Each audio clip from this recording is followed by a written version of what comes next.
अपराध युक्त नाम होता। जब हम नाम ले रहे हैं, हरिनाम तो ले रहे हैं, लेकिन नाम अपराध करते हुए हम लोग हरिनाम को लेते हैं तो उसका इतना बेनिफिट नहीं मिलता जितना मिलना चाहिए, है ना। तो हमको कोशिश करनी चाहिए कि नाम अपराध रहित हम लोग क्या कर सके, हरिनाम को ले सके। तो क्या क्या नाम अपराध है? पहला नाम अपराध है कि जिन्होंने अपना पूर्ण जीवन भगवान के सेवा के लिए समर्पित कर दिया है, ऐसे महाभागवतों की निंदा करना। तो हम लोग देखते हैं कि जीवन में कभी भी किसी की निंदा तो हमसे न हो, इसकी कोशिश हमें करनी चाहिए, लेकिन खास करके वैष्णव के निंदा को हमको कभी भी नहीं करना चाहिए, है ना। वैष्णव की निंदा, और खास करके जो बहुत महाभागवत लोग हैं, हाँ, जिन्होंने अपना जीवन अर्पण कर दिया भगवान के नाम प्रचार में, भगवान के चरणों की सेवा में, तो ऐसे महाभागवतों की निंदा करना ये भी क्या है, एक प्रकार से अपराध है। नाम अपराध में पहला नाम अपराध। दूसरा है शिव ब्रह्मा आदि देवों के नामों को भगवान नाम के समान समझना अथवा उससे स्वतंत्र समझना। यानी शिव जी का नाम, ब्रह्मा जी का नाम, ये भगवान कृष्ण के समान समझना ये भी, और उससे स्वतंत्र समझना, मुझे भगवान से न वो स्वतंत्र है न भगवान के समान है। इसलिए कृष्ण का एक नाम है असमोर्ध्वम। असमोर्ध का अर्थ होता है न कृष्ण के समान कोई है न कृष्ण से बढ़कर कोई है। तो इनको कृष्ण के समान मानना और कृष्ण से स्वतंत्र मानना ये भी क्या है, नाम अपराध में आता है। तीसरा, गुरु महाराज के आदेशों की अवज्ञा करना या उनको साधारण मनुष्य समझना, ये भी तीसरा नाम अपराध है। चौथा, वैदिक शास्त्रों तो प्रमाणों का खंडन करना। जो हमारे वैदिक शास्त्र है, गीता है, भागवत है, पुराण है, उपनिषद है, इनके जो सिद्धांत है, हाँ, इनको न मानना या फिर इनका खंडन करना, हाँ, उनकी उपेक्षा करना, ये भी क्या है, एक प्रकार का नाम अपराध है। पांचवा नाम अपराध क्या है? हाँ, भगवान के नाम को क्या समझना, काल्पनिक समझना, है ना। ये कल्पना मात्र है। जैसे भगवान के अनेक अवतार हुए जो श्रीमद् भागवत में वर्णन है ना। जो 24 अवतारों का वर्णन भागवत में दिया गया, अनेक भगवान के अनेक अवतारों में से 24 अवतारों का वर्णन भागवत में है।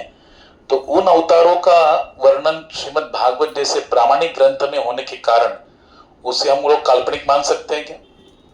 नहीं। काल्पनिक किसे मानते हैं? जो अपनी कल्पना से हम लोग क्या करते हैं, उसको तैयार करते हैं, है ना। काल्पनिक घटना या काल्पनिक कोई भी व्यक्ति को तैयार करते हैं अपनी कल्पना से, हाँ। लेकिन कृष्ण, राम जी और या भी जो भी भगवान के अवतार है, ये कोई काल्पनिक नहीं हो, तो हुए हैं। प्रत्यक्ष धरातल पे भगवान ने अवतार लिया, अपनी लीला संपन्न की। तो जब कोई इतिहास भी होता है, जैसे हमारे भारत भूमि में बहुत सारे ऐसे श्रेष्ठ पराक्रमी योद्धा हुए, है ना, राजा भी हुए, पराक्रमी राजा हुए, धर्मात्मा राजा हुए, तो उनका इतिहास है ना, तो हम उनको काल्पनिक मान सकते हैं क्या? नहीं मान सकते। जैसे महाराणा प्रताप है, छत्रपति शिवाजी महाराज है, छत्रपति संभाजी महाराज है।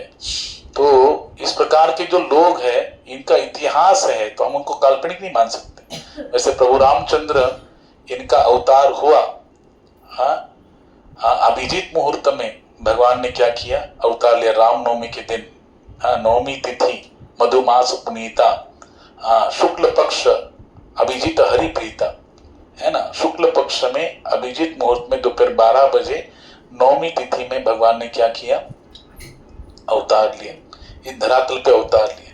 तो भगवान का अवतार हुआ, कृष्ण अवतार भी हुआ, वामन अवतार भी हुआ। इसका सिद्धांत हमको कहाँ मिलता है?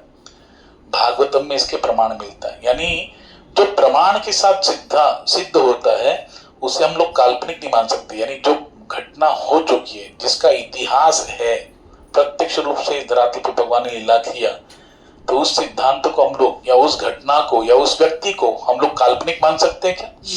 वो काल्पनिक नहीं है ना। फिर पांचवा सिद्धांत क्या बताते हैं? पांचवा सिद्धांत ही काल्पनिक, नाम को काल्पनिक समझना। 6 क्या है? भगवान नाम में अर्थवाद का आरोप करना, है ना। भगवान के नाम में अर्थवाद का आरोप करना, यानी अपने अनुसार नाम का अर्थ लगाना, समझे कि नहीं, अपने बुद्धि के अनुसार, अपने मन के अनुसार नाम के अर्थ को लगाना, नाम का ये अर्थ है, और उसमें एक प्रकार से शास्त्र की मर्यादा को भंग किया जाता है ना। शास्त्र की जो बातें हैं जिसके द्वारा नाम की महिमा गाई जाती है, जैसे छठे स्कंद का जो शीर्षक है, मैंने कहा था पिछली बार भी कि भागवतम में 10 विषयों का वर्णन है। देखो, एक श्रीमद् भगवत गीता है और एक भागवतम है। श्रीमद् भगवत गीता क्या है? श्रीमद् भगवत गीता जब अर्जुन कुरुक्षेत्र की रणभूमि में अपने सगी संबंधियों को देखकर क्या हुआ था? मोहित हो गया था, है ना, पूरी तरह मोहित हो गया था, और पूरी तरह से क्या बोला था, एक प्रकार से कृपण अवस्था उसको प्राप्त हुई थी। क्या करना चाहिए, क्या श्रेयस्कर है और क्या उसके लिए नुकसानदायक है, वो नहीं समझ पा रहा था। इसलिए भगवान को उन्होंने प्रार्थना किया, भगवान को पूरा वर्णन किया अपने विषाद योग, जो पहला अध्याय है इसका नाम ही है विषाद योग, है ना। यानी अर्जुन अपना विषाद जो है भगवान के सामने क्या करता है? प्रकट करता है। और विषाद योग के बाद फिर अर्जुन जब देखता है सामने, भगवान को आदेश दे रहा है कि प्रभु सेनयोर उभयोर मध्य, कि मेरा जो रथ है रथम स्थापय अच्युत, कि हे प्रभु आप मेरा रथ जो है दोनों सेनाओं के बीच में लाके खड़ा करो। तो भगवान ने उसके आदेश के अनुसार किया, लेकिन अर्जुन अपने जो अपोजिट पार्टी है, विरोधी पार्टी है, उस पक्ष को देखकर क्या हो गया? मोहित हो गया, क्योंकि उसके सारे सगे संबंधी वहां पे खड़े थे। पितामह भीष्माचार्य, द्रोणाचार्य, कुलगुरु कृपाचार्य, सारे भाई बंधु मामा सब वहीं पे थे। तो उनको देख के मोहित था, और उनको मारने की इच्छा उसके अंदर नहीं थी, है ना, मोह के कारण। लेकिन जब उस भगवान को समर्पित हो गया, वो उसने द्वितीय अध्याय में एक श्लोक है जिसमें अर्जुन भगवान को प्रार्थना करता है। क्या प्रार्थना करता है? कार्पण्य दोषोपहत स्वभाव पृच्छामि त्वाम धर्म सम्मूढ़ चेता यस्वेह सान्निचितम ब्रूहि तन्मे शिष्यस्ते अहम शाधिमान त्वाम प्रपन्नम। भगवान को कहता है प्रभु मैं कृपण हो गया हूं, क्या धर्म है क्या अधर्म है, क्या करणीय है क्या अकरणीय है, क्या अच्छा है क्या बुरा है, क्या श्रेयस्कर है क्या अश्रेयस्कर है, ये मुझे समझ में नहीं आ रहा है, मैं तय नहीं कर पा रहा हूं। इसलिए मेरे लिए यश्रेह सान्निचितम ब्रूहि तन्मे, मेरे लिए जो श्रेयस्कर है, मेरे लिए जो कल्याणप्रद ऐसा जो मार्ग है, उसका आप मुझे क्या करो? मार्गदर्शन करो, गाइडेंस करो मुझे, मैं क्या करूं? ये युद्ध करना मेरे लिए जरूरी है, ये करणीय है या अकरणीय है, इससे मैं बच सकता हूं। तो भगवान कहते ठीक है, किस माध्यम से, किस संबंध से मैं तुम्हें उपदेश करूं, मार्गदर्शन करूं? तो भगवान के सामने वो पहले ही कह देता है शिष्यस्ते अहम शाधिमान त्वाम प्रपन्नम, कि प्रभु मैं आपका क्या बन जाता हूं? शिष्य बन जाता हूं, आप मेरे गुरुदेव बन जाके फिर आप मुझे उपदेश करो। फिर भगवान ने वही किया, है ना। देखो यहाँ पर एक सीखने जैसी बात है कि भगवान बिना संबंध के किसी को कुछ भी देते नहीं, है ना। अर्जुन को भी गीता का ज्ञान तब दिया जब अर्जुन ने अपना एक संबंध स्थापित किया। क्या संबंध स्थापित किया? शिष्य का, कि प्रभु मैं आपका शिष्य बन जाता हूं, आप मेरे गुरुदेव बन के आप मुझे गाइडेंस करो। यानी जहां पर एक संबंध प्रस्तापित होता है तब जाके प्रभु क्या करते हैं? वहां पर गाइड करते हैं या फिर मार्गदर्शन करते हैं, कुछ व्यक्ति के लिए उसके फायदे के लिए कुछ करते हैं जिससे उसका उद्धार हो। लेकिन उसमें स्वयं की इच्छा बहुत महत्वपूर्ण है। अर्जुन की इच्छा थी, बताओ, कृष्ण के सामने जब उसने पहले अध्याय में पूरा अपना विषाद प्रकट किया तो तभी भगवान कुछ बोले क्या? नहीं बोले, उसका सुनते गए। और जब वो पूरी तरह अपना सारा अंदर का जो भी है, उसके अंदर जो भावना है, वो सारा विषाद जो उसने प्रकट किया, प्रकट करने के बाद फिर भी कृष्ण कुछ नहीं बोले। जब उसने स्वीकार किया प्रभु आप मुझे गाइड करो, मेरे सामने और कोई ऑप्शन नहीं है, आप मुझे श्रेयस्कर मार्ग का मार्गदर्शन करो, नाता भी स्थापित कर दिया। फिर भगवान के सामने जब वो झुका, फिर भगवान कहते हैं क्या? असुच्चानन सूच्यस्तम प्रज्ञावादांश भाससे गता सुन अगता सुंच नानुसूचन्ति पंडिता। बड़ा पंडित जैसी बातें करते हो, लेकिन जो पंडित होता है ना वो जीवित व्यक्ति के लिए शोक करता है ना मृत व्यक्ति के लिए शोक करता है। फिर भगवान ने वो स्टार्ट किया, लेकिन वही अर्जुन फिर क्या कहता है बोलो, नष्टो मोहम श्रुतिर्लब्धा तत्प्रसादात्मयाजुत स्थितोस्मि गत संदेह करिष्ये वचनम तव। यानी जो उसका पहला विषाद था वो नष्ट हो गया भगवान का उपदेश सुन के। एक बात तो भगवत गीता में 5 विषयों का वर्णन है। एक है जीव, ईश्वर, प्रकृति, काल और कर्म। ये 5 विषयों का वर्णन किसमें? भगवत गीता में। और वो भगवत गीता कहाँ पे बताई गई? कुरुक्षेत्र के युद्ध भूमि में। हाँ, भगवान श्री कृष्ण के मुखारविंद से अर्जुन को भगवान गाइड करते हुए उसके मोह को नष्ट करने के लिए वो मार्गदर्शन पर उसके सारे सवालों का जवाब देते हुए उसको गाइड कर रहे हैं। और इस भगवत गीता में कितने अध्याय? 18 अध्याय। हाँ, 700 श्लोक है ना। और ये सुनाई गई रणभूमि में, बैटलफील्ड में। तो और वो युद्ध भी चला कितने दिन? 18 दिन, है ना। तो भगवत गीता क्या करती है? मोह को नष्ट करने की जो मार्गदर्शन प्रदान करती है। लेकिन श्रीमद् भागवतम अलग है। श्रीमद् भागवतम क्या है? श्रीमद् भागवत में भगवान के जितने भी अवतार हुए, खास करके 24 अवतारों का वर्णन है। भगवान के उस अवतारों में उनके जो भक्त है, उनके भक्तों के चरित्र का वर्णन है। हाँ, भगवान के भक्ति का वर्णन है। तो इसमें भागवतम में 10 विषय है। कितने विषय? हाँ, जैसे भगवत गीता में 5 विषय है। हाँ, क्या? जीव, ईश्वर, प्रकृति, काल और कर्म। लेकिन श्रीमद् भागवतम में 10 विषयों का वर्णन है। सर्ग, विसर्ग, स्थान, पोषण, उति, मनवंतर कथा, ईशानु कथा और निरोध, मुक्ति, आश्रय। ये भागवतम के 10 विषय है। अभी आप समझो, श्रीमद् भागवत में ये कहां से स्टार्ट होते हैं? पहला और दूसरा जो स्कंद है, 12 स्कंद श्रीमद् भागवत में है, 335 अध्याय है, 18,000 श्लोक है। और ऐसे विशाल ऐसे श्रीमद् भागवत में प्रथम और द्वितीय स्कंद श्रोता वक्ता के अधिकारों का वर्णन करते हैं। लेकिन तृतीय स्कंद से पहला तीसरा स्कंद जो है उसका विषय सर्ग, चौथे स्कंद का विषय है विसर्ग, 5वें स्कंद का विषय है स्थान, छठे स्कंद का विषय है पोषण, फिर 7वें स्कंद का विषय है उति, फिर 8वें स्कंद का विषय है मनवंतर कथा, 9वें स्कंद का विषय है ईशानु कथा, हाँ, 10वें स्कंद का विषय निरोध, 11वें स्कंद का विषय निरोध मुक्ति, हाँ, मुक्ति ये 11वें स्कंद का विषय, और 12वें स्कंद का विषय आश्रय, है ना। तो सर्ग, विसर्ग, स्थान, पोषण, उति, मनवंतर कथा, ईशानु कथा, निरोध, मुक्ति, आश्रय, ये भागवतम के विषय। और श्रीमद् भागवत ये किसने किसको बताई? सुखदेव गोस्वामी पाद ने परीक्षित महाराज को इसका वर्णन किया। उसी श्रीमद् भागवत को, हाँ, जो सुखदेव गोस्वामी ने परीक्षित महाराज को बताई, हाँ, सुखताल में, तो वही सुत गोस्वामी वहां पे श्रवण कर रहे हैं, अनेक ऋषि मुनि वहां पे श्रवण कर रहे हैं। उसमें से जो सुत गोस्वामी हैं उन्होंने भी श्रीमद् भागवतम सुखदेव गोस्वामी के मुखारविंद से श्रवण किया। और यथावत जब नैमिषारण्य के क्षेत्र में 88,000 ऋषिगण जब दिव्य तप लेके बैठे थे, एक अनुष्ठान लेके बैठे थे, हाँ, तो उस समय उनको मार्गदर्शन करने के लिए ये श्रीमद् भागवत की संहिता का निरूपण करना सुत गोस्वामी ने प्रारंभ किया। तो सुत गोस्वामी नैमिषारण्य क्षेत्र के 88,000 ऋषिगणों को ये भागवत बता रहे हैं, वही भागवत जो उन्होंने सुखदेव गोस्वामी के मुखारविंद से सुना था। अच्छा, सुखदेव गोस्वामी ने किसके मुखारविंद से सुना? वेदव्यास जी के। वेदव्यास जी ने नारद जी के, नारद जी ने ब्रह्मा जी के, ब्रह्मा जी ने भगवान श्री कृष्ण के।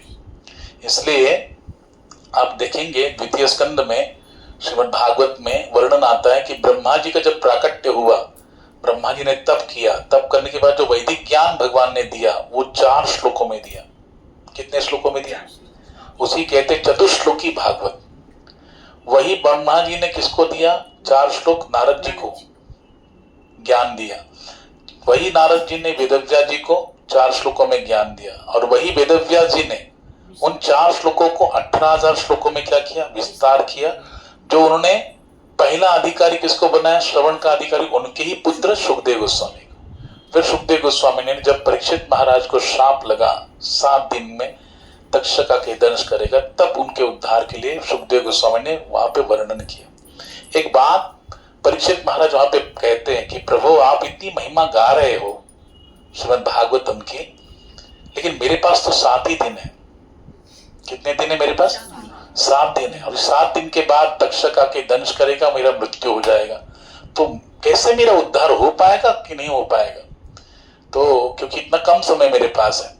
तो सुखदेव गोस्वामी पाद कहते हैं, हाँ, परिनिष्ठतोपि नैरोग्यम, हाँ, उत्तम श्लोक लीलया गृहत चेता राजर्षे आख्यानम यदधीतवान। भगवान के प्रिय भक्त सुखदेव गोस्वामी पाद कहते हैं कि परिनिष्ठितोपि नैर्गुण्य, हाँ, उत्तम श्लोक लीलया, भगवान के निर्गुण ब्रह्म समाधि में मैं लीन था, लेकिन मेरे पिताश्री ने जो छोटे छोटे शिष्य भेजे थे और उनके मुखारविंद से जब श्रीमद् भागवतम के दिव्य श्लोकों को, उत्तम श्लोकों को मैंने श्रवण किया, तो ग्रहित चेता राजर्षे, मेरे चित्त को उन्होंने बलात् क्या किया, अपनी ओर भगवान ने आकर्षित कर लिया, और मैं अपने पिताश्री के पास आकर उस श्रीमद् भागवत की संहिता को पूरी तरह विस्तार पूर्वक श्रवण किया हूं। हाँ, तो ये भगवान की जो कथा है भगवान की, ये क्या करती है, चित्त को क्या करती है, मनुष्य के मेले आकर्षित करती है। इसलिए भगवान के प्रिय भक्त सुखदेव गोस्वामी पादी जब वो कहते हैं, परीक्षित महाराज जब प्रश्न करते हैं, अत पृच्छामि संसिद्धिम योगिनाम परमम गुरुम पुरुषेस्य यत् कार्यम म्रियमाणस्य सर्वथा, उस व्यक्ति का उद्धार का क्या मार्ग है जिसका मृत्यु अत्यंत निकट है। तब जब पूछते तब वरी आने स्ते प्रश्न कृतो लोक हितो निप, हे राजन आपने जो प्रश्न किया सभी लोगों के लिए, हाँ, क्या है, शुभ चिंतन जैसा है, सभी लोगों का कल्याण करने जैसा है। इसलिए वहां पर जब मार्ग पूछते हैं तो उन्होंने एक मार्ग बताया जो बहुत इंपॉर्टेंट है, श्रोतव्य तस्मात् भारत सर्वात्मा भगवान ईश्वरो हरि श्रोतव्य कीर्तितव्य च स्मर्तव्य इच्छता भयम, कि जिसको मृत्यु का भय है, उस मृत्यु के भय से भयभीत व्यक्ति को अगर अभय चाहिए तो उसको 3 चीजों का अपने जीवन में क्या करना पड़ेगा, धारण करना पड़ेगा, 3 चीजों को पालन करना पड़ेगा। और क्या है, भगवान श्री हरि की कथा को श्रवण करना, श्रोतव्य, फिर दूसरा कीर्तितव्य, भगवान के नाम का कीर्तन करना पड़ेगा, तीसरी चीज स्मर्तव्य, भगवान की लीलाओं का स्मरण करना पड़ेगा। ये 3 चीजों को धारण करना पड़ेगा, हाँ, तब वो मृत्यु के भय से क्या हो सकता है, मुक्त हो सकता है, उसको अभय प्राप्त हो सकता है, निर्भयता को प्राप्त हो सकता है। अब सुखदेव गोस्वामी इसको इनको बताते तो जा रहे, लेकिन वहां पर परीक्षित महाराज का सवाल है कि मेरे पास बहुत कम समय है, आपके पास तो बहुत समय है, मेरे पास तो कम समय, मैं कैसा उद्धार होगा? तो वहां पे उनको एक उदाहरण देते हैं खट्वांग राजा का।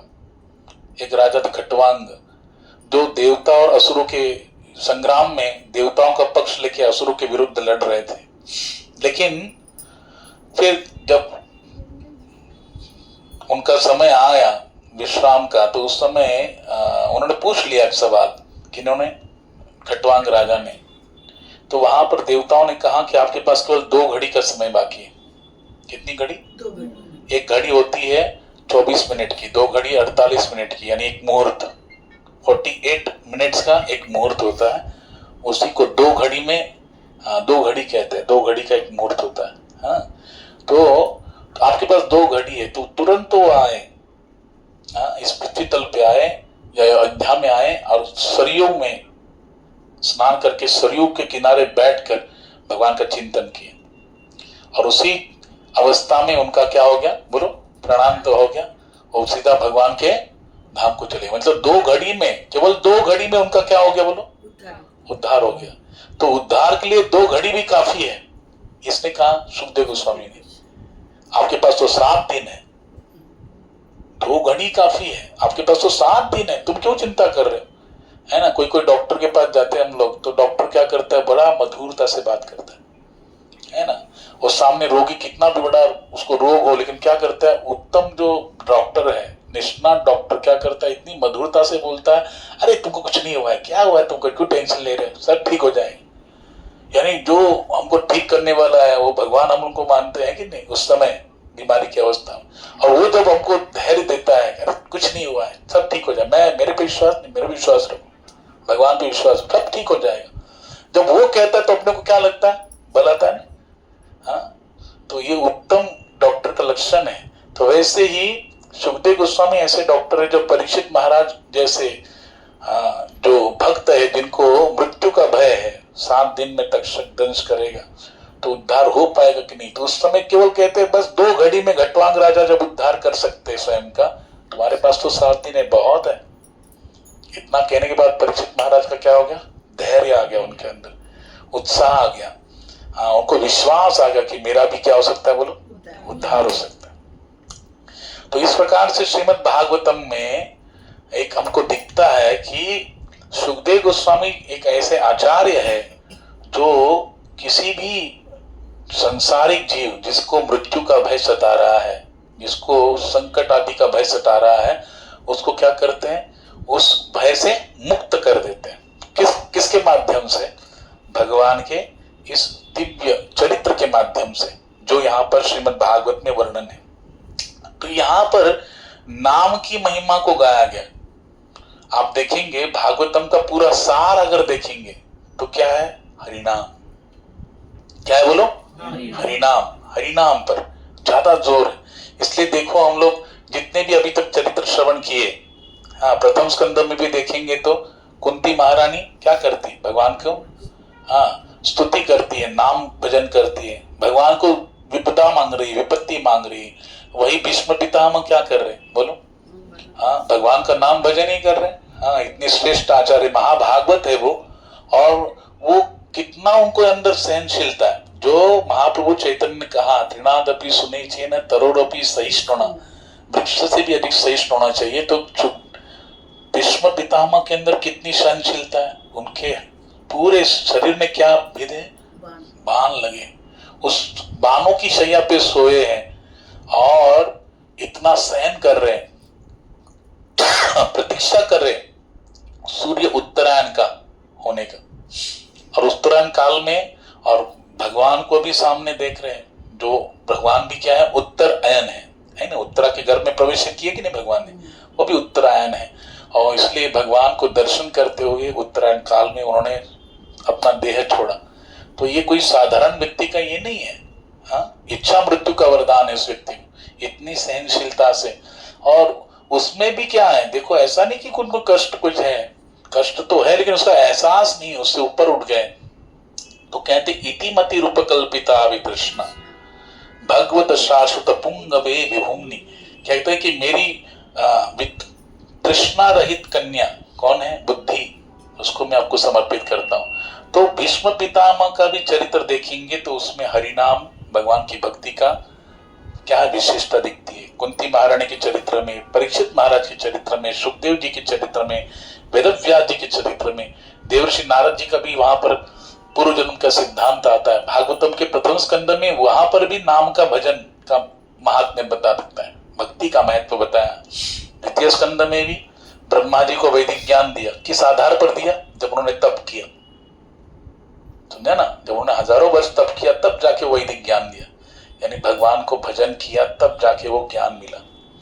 तृतीय स्कंद में भी माता देवहूति को जो भगवान कपिल ने उपदेश किया, उसमें भी क्या गाए, बोलो, नाम की महिमा गाए कि नहीं, भक्ति की महिमा गाए कि नहीं। इसलिए आखिर में माता देवहूति कहती है, अहो बस स्वपचतो गरियान यद जिह्वाग्रे वर्तति नाम तुभ्यम तेपुस तपस्ते जुहुवु सष्टु नार्या ब्रह्मानुचूर्णाम गृणन्ति एते। क्या कहती हैं कि मैं जानती हूं कि भाई चांडाल कुल में भी कोई पैदा हो जाता है, लेकिन अगर उसके मुखारविंद में, उसके जिह्वा के अग्रभाग पर नाम उसने धारण किया है तो वो उस ब्राह्मण से भी श्रेष्ठ है, जो वेद पारंगत तो है लेकिन जिसके अंदर भक्ति का थोड़ा सा भी भाव नहीं, जो भगवान के भजन के प्रति समर्पित नहीं। ऐसे ब्राह्मण से वो चांडाल व्यक्ति क्या है, बोलो, श्रेष्ठ है। तो वहां पर भी नाम की महिमा को क्या किया, प्रकट किया। चतुर्थ स्कंद में भी हम लोग देखे हैं, देखे हैं कि ध्रुव महाराज का जीवन, ध्रुव महाराज के चरित्र में ध्रुव महाराज ने भी क्या किया, द्वादश अक्षरी मंत्र जो नारद जी ने दिया, ओम नमो भगवते, उसको भजन किया कि नहीं, वो भी कितनी कठोर साधना करके। पहले महीने में 3 दिन में एक बार क्या करते थे, पेड़ का फल खा के भजन करते थे। दूसरे महीने में 6 दिन में एक बार पेड़ के सूखे पत्ते खाते थे। तीसरे महीने में 9 दिन में एक बार यमुना का थोड़ा जल पी के भजन करते थे। चौथे महीने में जल पीना भी छोड़ दिया, 12 दिन में एक बार पवन हवा वायु ग्रहण करके भजन करते थे। और 5वें महीने में तो वायु ग्रहण करना भी बंद किया, लेकिन भगवान का भजन नहीं छोड़ा। उसी भजन के साधना के ऊपर भगवान का दर्शन मिला। जिस उच्च पद की प्राप्ति के हेतु आए थे, सकाम भाव से आए थे, कुछ मांगने के लिए आए थे भगवान से, लेकिन जब भगवान को देखा सब भूल गए, सब निष्काम हो गए, कुछ नहीं मांगना है प्रभु, आप मिल गए बस हो गया, है ना। तो वहां पर भी भजन की महत्व को वहां पे वर्णन किया गया। उन्हीं के वंश में आगे ये आए, कौन, पृथु महाराज का अवतार हुआ, उन्हीं के वंश में आगे एक राजा हुए प्राचीन बरही, जिनको उनके भी जो पशु बलि यज्ञ कर रहे थे, उनको भी क्या किया बोलो, भगवान को समर्पित कैसे होना चाहिए। भगवान ही हमारी वास्तविक क्या है, सखा है। इसके लिए पुरंजन आख्यान बताया था, याद है ना आपको कि नहीं, जिन्होंने सुना होगा उनको पता होगा। और फिर पंचम स्कंद में हमने फिर श्रवण किया, क्या श्रवण किया बोलो, कौन सी कथा, भरत महाराज की कथा, है ना। ऋषभदेव भगवान का अवतार हुआ और उनके पुत्र भरत भी, उनके 3 अवतारों का वर्णन श्रवण किया। तो उसमें भी देखो भजन की महिमा ही प्रस्तुत हुई कि नहीं। प्रथम भरत रूप में उन्होंने कितना भजन किया गंडकी क्षेत्र में, वही हिरण में आसक्त हो गए। तो देखो ये शिक्षा मिलती है उसमें, हिरण में आसक्त हो गए, हिरण बन गए, लेकिन फिर भी भजन का प्रभाव बना रहा। और तीसरे जन्म में अंगिरा ब्राह्मण कुल में जब पैदा हुए, वहां पर तो उनकी वो जो स्मृति है वो यथावत बनी रही पूर्व जन्मों की। बताओ हम में से किसको अपना पूर्व जन्म याद है? पिछले जन्म में हम क्या थे, कौन थे, कौन से कुल में थे, कौन से योनि में थे, ये भी नहीं मालूम है। लेकिन भरत महाराज को पूरा मालूम था। किस आधार पर? भजन के उस दिव्य स्तर पर स्थित थे। इसके कारण तीनों जन्म का, इसलिए हम लोग देखते हैं पंचम स्कंद तक हमने श्रवण किया। छठे स्कंद में भी हम लोग अजामिल उपाख्यान श्रवण कर रहे हैं, उसमें भी किसकी महिमा गाया गया, भगवान के नाम की। तो ऐसे नाम को हम लोग काल्पनिक समझ सकते हैं क्या? ये नाम काल्पनिक हो सकता है? नहीं, नाम काल्पनिक नहीं है। नाम में अपना खुद का अर्थ लगान कर उसको ये करना, ये भी आरोप, ये भी क्या अपराध है। फिर नाम के बल पर पाप करना, 7वां नाम अपराध है। कि अगर हम लोग भजन कर रहे हैं लेकिन साथ ही साथ हम पाप भी कर रहे हैं, और हम लोग फिर भजन करके उसको उस पाप से मुक्ति चाहते हैं, फिर पुनश्च नया पाप कर रहे हैं, और सोचते ये हैं, ये भाव धारण करके रखते कि पाप किए लेकिन नाम भजन कर लेंगे, पाप क्या हो जाएगा, पाप से मुक्त हो जाएंगे। नाम करते जा रहे हैं, पाप करते जा रहे हैं, नाम लेते जा रहे हैं, पाप करते जा रहे हैं। समझे कि नहीं? और ये भाव ये है कि नाम के भजन से पाप से क्या होती है, व्यक्ति की मुक्ति हो जाती है। तो इस भाव से अगर हम लोग भजन करते हुए पाप भी कर रहे हैं, तो ये नाम के बल पर हम लोग क्या करें, पाप करना, ये भी एक प्रकार का नाम अपराध है। ये 7वां नाम अपराध है। 8वां नाम अपराध क्या है? बोलो माता, 8वां नाम अपराध क्या है माता जी? हरे कृष्ण महामंत्र को, हरे कृष्ण महामंत्र को ऐसी समझ, हरे कृष्ण महामंत्र को सकाम कर्म या कर्मकांड के समान समझना, है ना। महामंत्र का भजन तो कर रहे, लेकिन एक प्रकार का सकाम कर्म, यानी क्या, इससे हमारी सारी इच्छाएं क्या हो जाएंगी, पूर्ति हो जाएंगी।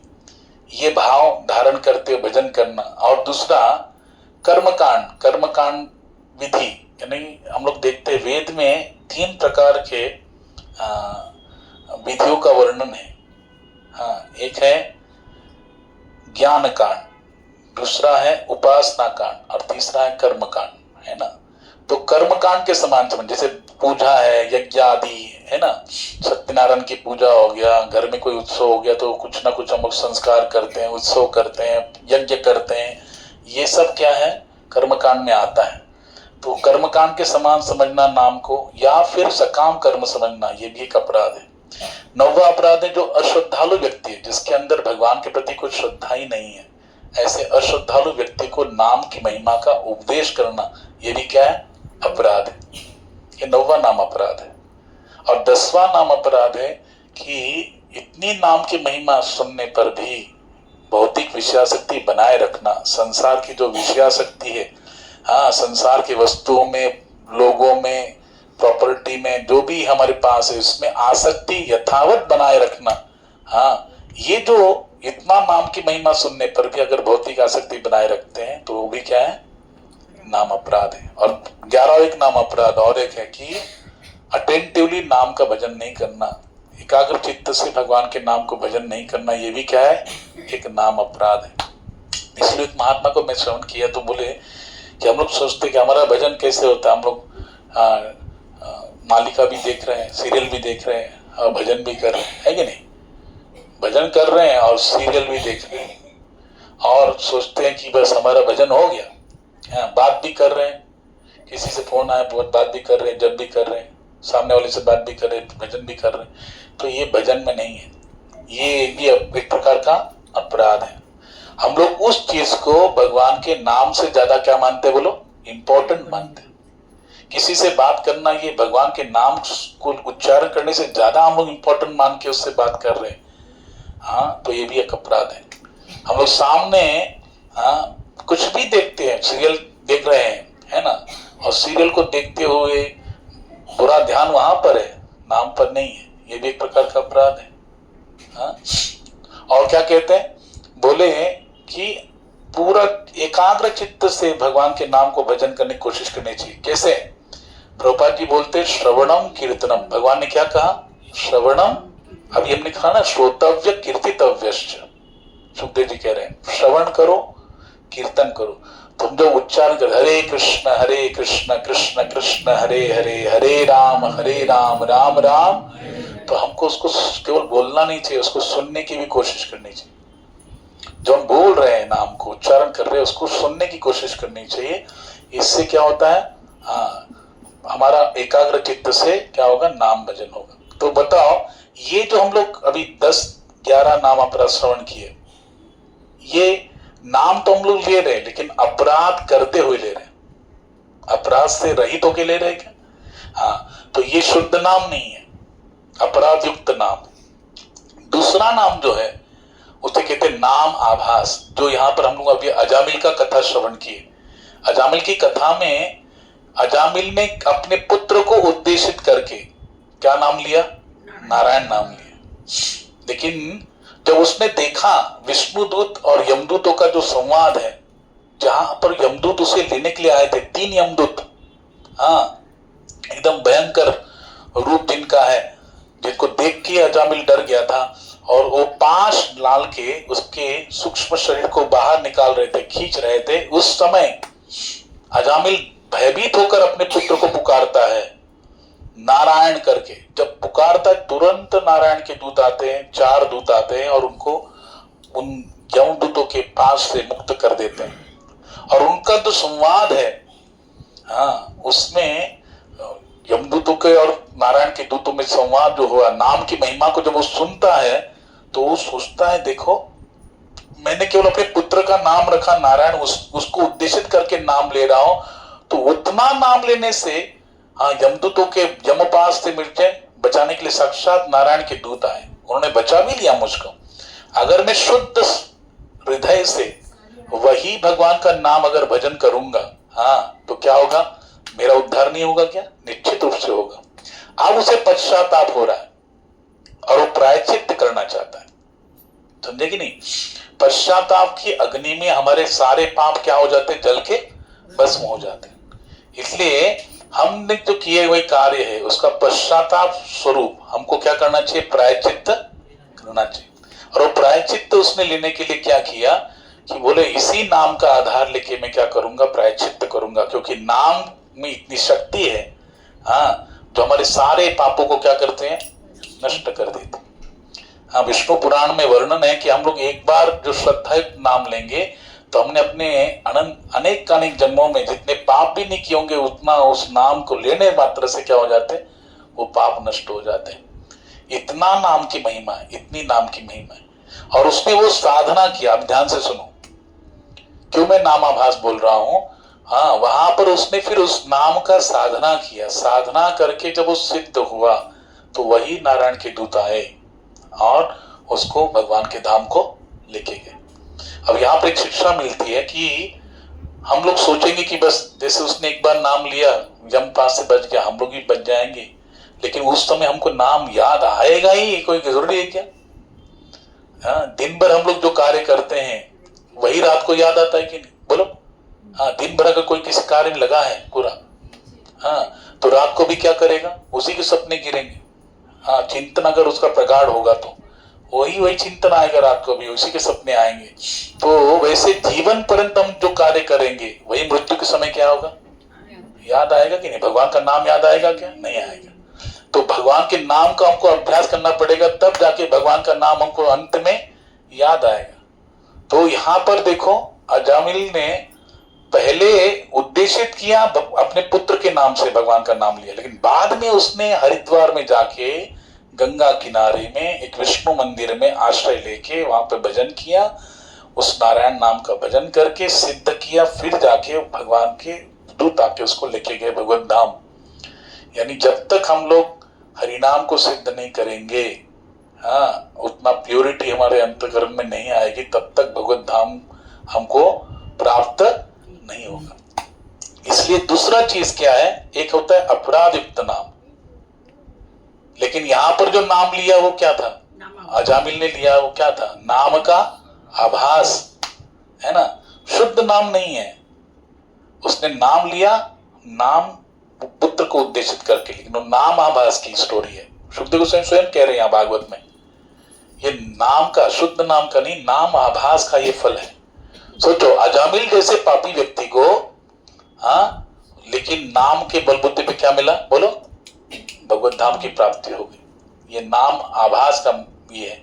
और शुद्ध नाम तीसरा है, नाम का विधि शुद्ध नाम, हाँ, जिसमें हम लोग नाम लेते ही क्या होता है, नयनम गलदश्रुधारया वदनम गदगद रुद्धया गिरा पुलकेर निचितम वपुकदा तव नाम ग्रहणे भविष्यति। महाप्रभु चैतन्य कह रहे कि प्रभु ऐसा दिन मेरे जीवन में कब आएगा जब आपका नाम लेते हुए, हाँ, मेरे नैनों से निरंतर अश्रुधारा बहेंगी, मेरा कंठ आपका नाम लेते लेते अवरुद्ध हो जाएगा, हाँ, मेरा शरीर रोमांचित हो उठेगा। तो ये कब आएगा, कंपायमान हो जाएगा, कंपन आएगा, उसमें स्वेद आएगा, कंपन आएगा, अष्ट सात्विक भाव प्रकट होंगे। ऐसा दिन कब आएगा? इसका अर्थ क्या है, नाम के प्रभाव से ही जब शुद्ध नाम लेते तो उस नाम से क्या आएगा, बोलो, ये सारे लक्षण प्रकट होंगे। क्या क्या लक्षण प्रकट होंगे? नयनों से अश्रुधारा बहेंगी, हाँ, कंठ क्या होगा, अवरुद्ध हो जाएगा नाम लेते लेते, शरीर में रोमांच आएंगे, शरीर कंपायमान होगा, कंपन होगा, स्वेद, हाँ, पसीना युक्त स्वेद आएंगे, हाँ, ऐसे अष्ट सात्विक भाव प्रकट होते हैं। तो वहां पर ऐसा भाव जब प्रकट हो जाए तो वो किसके माध्यम से हो सकता है? अपराध युक्त नाम से हो सकता है? नहीं। नामाभास से हो सकता है? नहीं। शुद्ध नाम से होगा। तो हम शुद्धता से नाम लेंगे तब जाके ये हमको ये सारे अनुभव प्राप्त होंगे जो अजामिल को नामाभास से प्राप्त हुए। लेकिन जो शुद्ध वैष्णव होते हैं, हाँ, भगवान के शुद्ध वैष्णव, हाँ, उनके जीवन में जब वो नाम लेते हैं तो भगवान के प्रीत्यर्थ लेते हैं, भगवान की प्रसन्नता के लिए लेते हैं। हर क्रिया को भगवान को समर्पित किया, पूरा जीवन भगवान को समर्पित किया। हर क्रिया, हर कर्म, हर जो बातें हैं, परिस्थितियां जो भी उनके जीवन में है, जो वस्तुएं प्राप्त होती, पहले भगवान को समर्पित करते थे, भगवान की आदेशों का तंतोतंत पालन करते। समझे कि नहीं?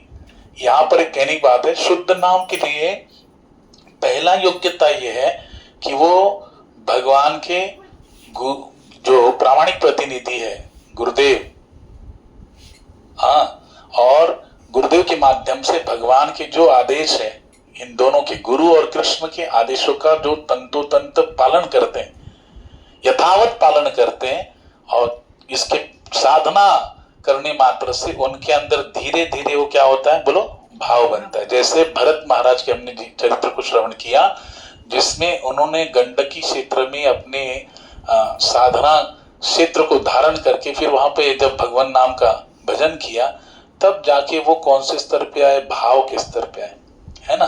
यानी इतना जो श्रेष्ठता उनके अंदर प्राप्त हुई, भाव की श्रेष्ठता भगवान नाम के प्रति, वो केवल और केवल भगवान का नाम लेने से हुई, समझे कि नहीं। इसलिए भजन का बहुत महत्व है, हरिनाम का बहुत महत्व है। इसलिए 3 प्रकार से नाम का याद रखना। पहला है अपराध युक्त नाम, दूसरा है नाम आभास, और तीसरा है शुद्ध नाम। हमको क्या, कौन सी गति प्राप्त करनी है, हमारा टारगेट क्या है, शुद्धता से भगवान का नाम हमसे मुखावरे में आए। इसका मतलब हमको सतर्क होना चाहिए कि हमसे कोई नाम का अपराध तो नहीं हो रहा है, इसको हमको परीक्षण करना पड़ेगा। जब अगर हमको प्रगति करनी है तो परीक्षण भी हमको ही करना पड़ेगा, ऑब्जर्वेशन हमको ही करना पड़ेगा, है ना। अब हमारे अंदर सुधारणा भी हमको ही लानी पड़ेगी, है ना।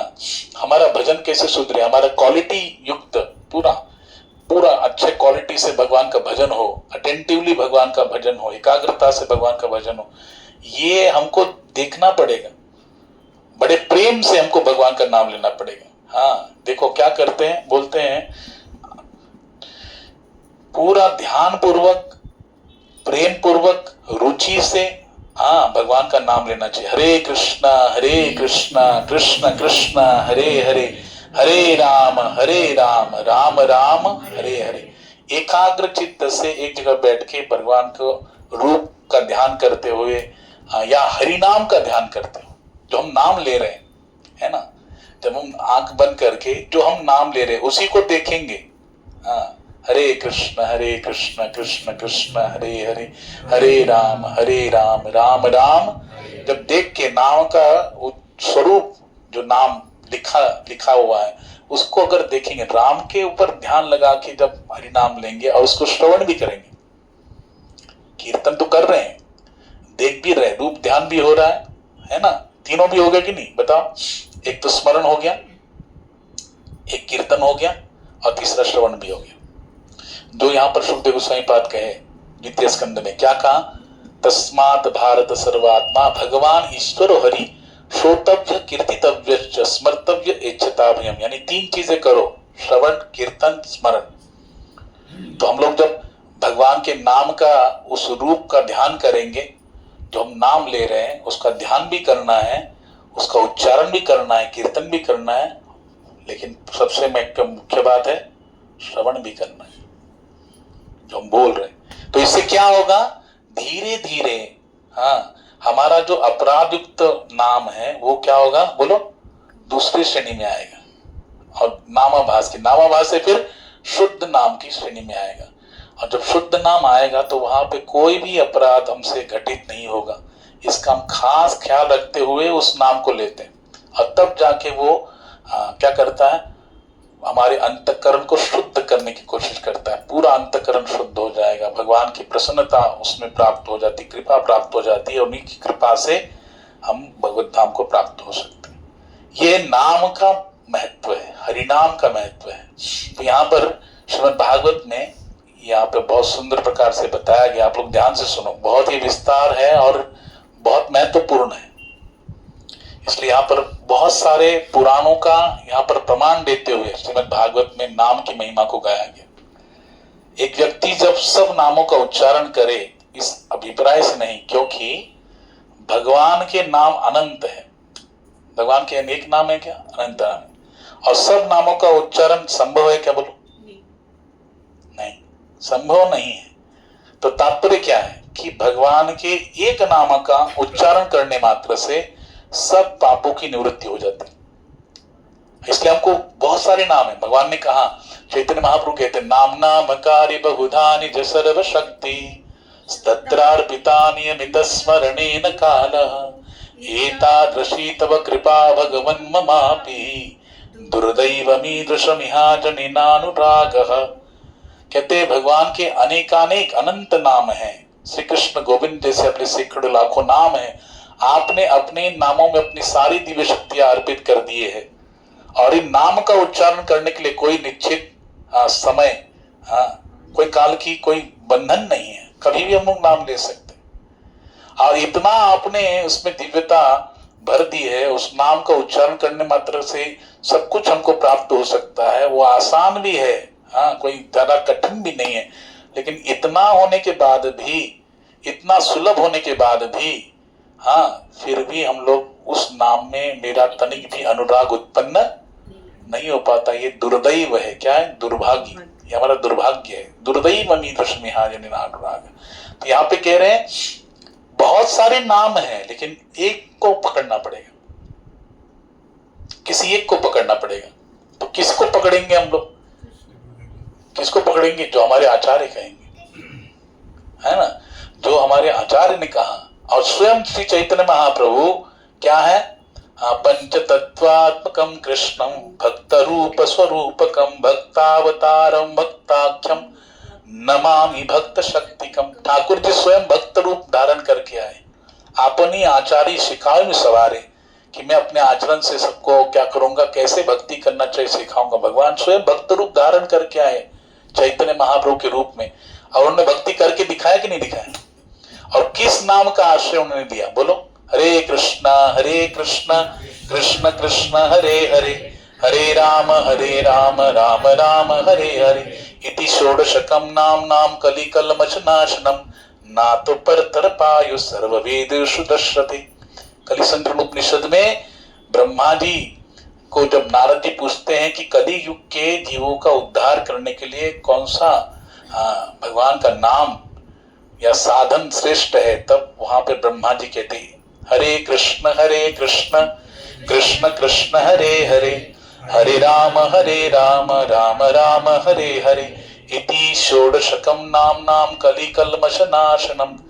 षोडशकम यानी 16 नाम। हरे कृष्ण कृष्ण कृष्ण हरे हरे, हरे राम राम राम हरे हरे। कितना हो गए? 16 नाम हो गए। और अक्षर कितने हो गए? 32 अक्षर, है ना।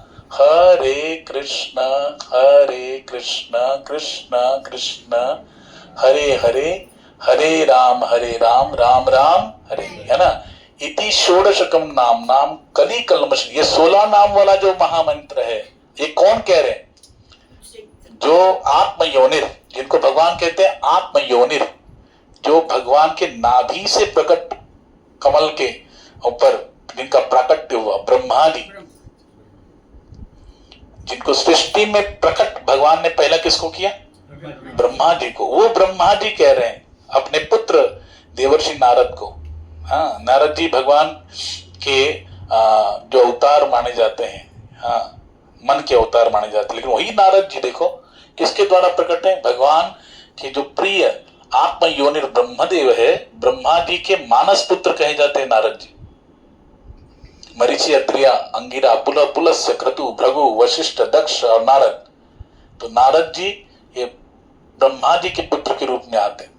तो सोचो, तो आत्म योनिर कह रहे हैं। और ब्रह्मा जी के द्वारा जो ज्ञान प्रकट हो गया, वैदिक ज्ञान प्रकट हुआ, वो केवल और केवल मात्र किसके द्वारा हुआ? ब्रह्मा जी के द्वारा हुआ। भगवान ने उनको ज्ञान दिया। तेने ब्रह्म हृदय आदि कवये मुह्यन्ति सूरयः। ब्रह्मा जी को वैदिक ज्ञान भगवान ने दिया। तो यहां पर कह रहे हैं कि भगवान के अनंत नाम है, अनंत, लेकिन उस नाम में से एक नाम आपको पकड़ना पड़ेगा। कौन सा नाम पकड़ना पड़ेगा? तो ब्रह्मा जी स्वयं कह रहे नारद जी, हरे कृष्ण कृष्ण कृष्ण हरे हरे, हरे राम राम राम। ये नारद सुनो, ये नाम पकड़ो। बोले इस नाम को क्या करना? इति षोडशकम नाम नाम, इसमें 16 नाम है। और ये क्या ताकत रखता है? कलि कल्मष नाशनम। कलियुग के जितने भी कल्मष है, दोष है, इनको क्या करेगा? नष्ट करेगा। इतनी शक्ति इसके अंदर है। नात परतर पायो सर्व वेदुष दृष्टि। मैंने सारे वेदों को खंगाल लिया, सारे वेदों को ऑब्जर्वेशन कर लिया, परीक्षण कर लिया, लेकिन इससे श्रेष्ठ मुझे कोई भी उपाय कलयुग के जीवों के उद्धार के लिए नहीं दिखा। अगर कलयुग के जीवों को अपना उद्धार करना है तो ये 16 नाम वाला महामंत्र का उन्हें क्या करना पड़ेगा बोलो? भजन करना पड़ेगा। हाँ, हरे कृष्ण कृष्ण कृष्ण हरे हरे, बोलो हरे राम राम राम। हाँ, इसको करने से जितना आप करेंगे उतना आपको बेनिफिट मिलेगा। हाँ, और यही साथ में जाएगा, ये सबसे बड़ा धन है। हाँ, हरिनाम का धन ऐसा है जो कभी भी नष्ट नहीं होता। खर्चे ना खूटे, चोर ना ही लूटे। न खर्च होता है, न खुंटता है, न ह्रास होता है, और न ही नाश होता है, न चोर लुटता है। दिन दिन बढ़त सवायो। हाँ, दिन ब दिन सवा गुना बढ़ते जाता है। हाँ, पायो जी मैंने राम रतन धन पायो, ऐसा भगवान का नाम है। हम लोग कितने भी उदाहरण देखते हैं, अभी तक मैंने आपको बताया, पंचम स्कंद तक मैंने आपको बताया कि भजन का ही उसमें क्या है, भजन ही सार है। छठे स्कंद में भी भजन ही सार है, और छठे स्कंद का जो विषय है वो पोषण है। भगवान पोषणम तदनुग्रह। हाँ, भगवान बिना किसी भी उद्देश्य के, हाँ, क्या करते हैं, बिना किसी योग्यता के भगवान अपनी इच्छा से किसी पर कृपा कर सकते हैं, और करते भी हैं। जैसे कोई क्रोधी व्यक्ति है, एकदम बहुत क्रोधी, उसके नाक पे हमेशा क्रोध रहता ही है, अंदर पूरा क्रोध भरा है, तो वो चांस देखता कि नहीं कि बस इससे गलती हो, मैं फूट जाऊं, अपना क्रोध प्रकट करूं, आंखें लाल, ये वो सब। यानी वो केवल राह देखता है क्रोध प्रकट करने की, क्योंकि उसके अंदर वो भरा है। जैसे वो राह देखता है प्रकट करने की, वैसे भगवान भी, उनके अंदर क्रोध नहीं, उनके अंदर कृपा भरी है। ठाकुर जी के अंदर क्या भरी बोलो? कृपा भरी है। और कृपा, भगवान जैसे क्रोधी व्यक्ति क्रोध करने का चांस देखता है, बस अवसर मिला क्रोध प्रकट कर देता है, वैसे भगवान के अंदर कृपा भरी है। भगवान केवल चांस देखते हैं। हम लोग थोड़ा सा भी कुछ करेंगे, भगवान तुरंत कृपा कर देते हैं। अच्छा बताओ, बिना कृपा के क्या हम लोग भागवतम को सुन सकते हैं? हाँ? सुधीर प्रभु ने कितने लोगों को फोन किया होगा, कितने लोगों को फोन नहीं लगा होगा, कितने लोगों को लगा होगा, वो भी आ नहीं पा रहे या आ नहीं पाए, कहीं बिजी हो, क्या हो, कुछ भी हो। बिना कृपा के हम लोग यहां से खा सकते हैं? नहीं आ सकते।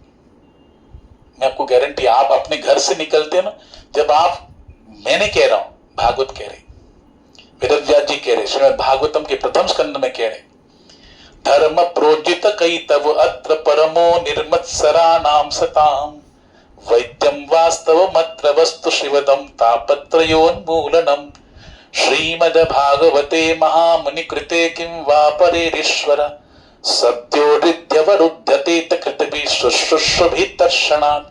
वो कहते जैसे कोई केवल इच्छा मात्र करता है कि मुझे भगवान की कथा को श्रवण करना है, अपने घर में ही है, केवल हाँ, निमंत्रण आ गया, मुझे इच्छा हो गई कि मुझे जाना है, बस इच्छा करने मात्र से, अभी तक वो गया नहीं, चल के भी नहीं गया, पहुंचा भी नहीं, सुना भी नहीं, केवल इच्छा करने मात्र, सद्योरित्यवरुध्यते कृतभि, उसी क्षण उसके हृदय में ठाकुर जी आके क्या हो जाते हैं? हाँ, अवरुद्ध हो जाते। अवरुद्ध समझते हैं? जैसे यहां पर, हाँ, जो भी आएगा उसको एक रूल लागू कर दिया कि भैया आओगे, तो वैसे ही उसको क्या कर देते, क्या हो रहा है, हरे कृष्ण कृष्ण कृष्ण हरे हरे, हरे राम राम राम। जो भी आएगा उसको अगर लॉक किया जाए तो, बाहर से अभी किसी ने लॉक कर दिया है ना, आ रहे हैं, लॉक हो गया, तो बताओ हम लोग जब तक है, आपको तो साइन करना पड़ेगा, आप उठ के जा भी नहीं सकते हैं। आप क्या हो गए, लॉक हो गए, अवरुद्ध हो गए। हाँ, वैसे ही ठाकुर जी, केवल हम इच्छा करते हैं भागवतम को श्रवण करने की, वेदव्यास भगवान कह रहे हैं, उसी क्षण ठाकुर जी उस भक्त के हृदय में आके अवरुद्ध हो जाते हैं। वो चाहकर भी वहां से भाग नहीं सकते। भगवान की इच्छा हो कि मैं भाग जाऊं यहां से, नहीं। ध्यान से सुनो, संसार में जीव क्या है बोलो? हाँ, परतंत्र है, ईश्वर स्वतंत्र है। ध्यान से सुनिए, संसार में जीव, हम सब जीव क्या है, परतंत्र है कि नहीं, माया के अधीन है, परतंत्र है। लेकिन ईश्वर स्वतंत्र है। भगवान जब भी आते हैं अपनी इच्छा से आते हैं। उनको आना पड़ता है क्या? नहीं, अपनी इच्छा से, कोई इनकी रोक टोक नहीं। जब आए जब चले गए, इनकी इच्छा। तो जीव परतंत्र है, ईश्वर स्वतंत्र है। लेकिन आध्यात्मिक जगत में जीव स्वतंत्र है और ईश्वर परतंत्र है। वो भक्त के हृदय में ठाकुर जी क्या हो जाते हैं? हाँ, अवरुद्ध हो जाते, परतंत्र है। वो चाहकर भी कुछ नहीं कर सकते। इसलिए भगवान खुद कह रहे हैं भागवतम के 9वें स्कंद में, दुर्वासा ऋषि को भगवान विष्णु कहते हैं, अहम भक्त पराधीन हई स्वतंत्र इव द्विज साधु भी ग्रस्त हृदयोर भक्तेर भक्त जनप्रिय। ये दुर्वासा ऋषि, मैं स्वतंत्र नहीं हूं भैया। वो कहते प्रभु ये आपका ही तो सुदर्शन है, रोक दो इसको, ये मार देगा मुझे। मैं नहीं कर सकता इसको कुछ भी, ये मेरे ऑर्डर से चलेगा ही नहीं। क्यों? क्योंकि मैं ऑलरेडी भक्त के हृदय में ग्रस्त हो गया। मैं परतंत्र हूं, स्वतंत्र नहीं, और ये मेरी आज्ञा से नहीं चले। क्योंकि इसको मैंने रखा है किसकी सेवा के लिए? अम्बरीश महाराज की सेवा के लिए, उनकी रक्षा के लिए। इसलिए सुदर्शन ने क्या उनकी बात मानी क्या? नहीं। और भगवान ने भी दुर्वासा ऋषि को बताया कि उनकी सेवा में लगा है, ये जब तक वो नहीं कहेंगे रुकेगा नहीं। बताओ, जिसका ये आयुध है, जिसका ये अस्त्र है सुदर्शन, वो भी भगवान कह रहे हैं कि मैं नहीं रोक सकता, तुम वहां जाओ अम्बरीश महाराज के पास, उनसे क्षमा मांगो। वो जब कहेंगे तब सुदर्शन रुकेगा। तो बताओ, भगवान स्वतंत्र है क्या? स्वतंत्र कौन हुआ? अम्बरीश महाराज, क्योंकि उनकी आज्ञा से सुदर्शन चलेगा। अब भगवान कितने दयालु, मैंने कहा ना, क्रोधी व्यक्ति को केवल चांस ही क्रोध प्रकट करने का। वैसे भगवान कृपालु है, अंदर पूरी कृपा ही कृपा भरी। वो चांस देखते हैं, बस थोड़ा सा हमने कुछ कर लिया, भगवान तुरंत क्या कर देते? कृपा करने। तो मेरे कहने का भाव क्या? बिना कृपा के हम लोग यहां पे आ सकते क्या? बिना कृपा के हाँ, इस श्रावण में भगवान की कथा सुन सकते हैं क्या? हाँ, बिना कृपा के हरिनाम को ले सकते हैं क्या? बिना कृपा के हाँ, भगवान के महाप्रसाद को ग्रहण कर सकते हैं क्या? बिना पुण्य के नाम पर विश्वास हो सकता है क्या? महाप्रसाद पे विश्वास हो सकता है क्या? भक्त पे, भागवत पे विश्वास हो सकता है क्या? नहीं। स्वल्प पुण्यम वतम राजन विश्वास नहीं वजायते। हाँ, आचार्य कह रहे हैं कि जिसका हृदय में भगवान के प्रति विश्वास नहीं है, हाँ, क्यों नहीं है? क्योंकि उसके पास पुण्य ही नहीं है। स्वल्प पुण्यम, अत्यंत, अच्छा अल्प नहीं कहा, सुअल्प विशेषण लगाया। क्या? सुअल्प, बहुत अल्प पुण्य है उस व्यक्ति का। और जिसके पास बहुत ही अल्प पुण्य है, उसका न भगवान के भक्त पर विश्वास है, न भगवान के हरिनाम पर विश्वास है, न भगवान के महाप्रसाद पर विश्वास है, न ठाकुर पर विश्वास है। विश्वास नहीं बजायते, समझे कि नहीं? तो बिना पुण्य के कुछ नहीं हो सकता। तो बिना कृपा के हम ठाकुर जी की यहाँ पे आए भी कैसे सकते हैं? और भगवान किसके हो? भगवान का भजन कौन दृढ़ता से कर सकता है? भगवान कह रहे हैं भगवत गीता में, येषाम त्वन्तगतं पापम जनानां पुण्य कर्मणां ते द्वंद्व मोह निर्मुक्ता भजन्ते माम दृढ़व्रता। कि जो पुण्य उदित जिसका हो गया है, सारे पाप नष्ट हो गए हैं, वही मोह के द्वंद्व से निर्मुक्त होकर मेरा भजन दृढ़ता से कर सकता है। यानी भगवान का भजन करने के लिए भी क्या चाहिए बोलो? पुण्य चाहिए कि नहीं चाहिए? हाँ, तो ऐसे नहीं होगा। ठाकुर जी का नाम, और सबसे बड़ा पुण्य क्या है? सबसे बड़ा पुण्य कार्य क्या है? श्रीमद् भागवत की कथा को सुनना, भगवान के नाम का भजन करना। इससे बड़ा और कोई भी संसार में पुण्य बड़ा नहीं। आप चाहे कितना दान कर लो, तीर्थाटन कर लो, वस्त्र दान करो, यज्ञ कर लो, वेदाध्ययन कर लो, कुछ भी कर लो, उससे नहीं होगा जितना भगवान की भक्ति से, भगवान की श्रद्धा युक्त भावना से युक्त होकर जब भगवान का नाम लेंगे, कथा श्रवण करेंगे, तो भगवान बहुत जल्दी रिझ जाते। उन्हीं की कृपा से कहते बिनु सत्संग विवेक न होई, राम कृपा बिनु सुलभ न सोई। गोस्वामी तुलसीदास जी कह रहे हैं बिना सत्संग सुने व्यक्ति को विवेक नहीं हो सकता, सत असत की पहचान नहीं हो सकती। हाँ, तो वो कैसे प्राप्त होगा सत्संग? राम कृपा बिनु सुलभ न सो। वो सत्संग की प्राप्ति, हरि कथा की प्राप्ति बिना राम की कृपा के नहीं हो सकती। आवत यही सर अति कठिनाई, हाँ, कहते हैं भगवान की कृपा से ही ये सब आ सकता है जीवन में, नहीं तो नहीं आ पाएगा। हाँ, इसलिए हाँ, यहाँ पर अजामिल की जीवन का उपाख्यान देते हुए सुखदेव गोस्वामी यहाँ पर वर्णन कर रहे हैं कि अजामिल को जब उपरति हुई, पश्चाताप हुआ, तब जाके उसने भगवान नाम का भजन किया, सिद्ध किया, भगवत धाम की प्राप्ति कर लिया। और सुखदेव जी कहते हैं ये नामाभास है, ये नामाभास की महिमा है, शुद्ध नाम की महिमा नहीं है। तो जिससे अजामिल का उद्धार हो गया, बोलते ये नामाभास की महिमा है। और ये मेरे को मलय गिरी के पर्वत पर अगस्त मुनि हाँ के मुखारविंद से मैंने कथा सुनी। हाँ, और ये कथा सुनने के बाद आज मैं तुम्हें उस नाम की महिमा को बताने के लिए कथा को प्रस्तुत कर रहा हूं।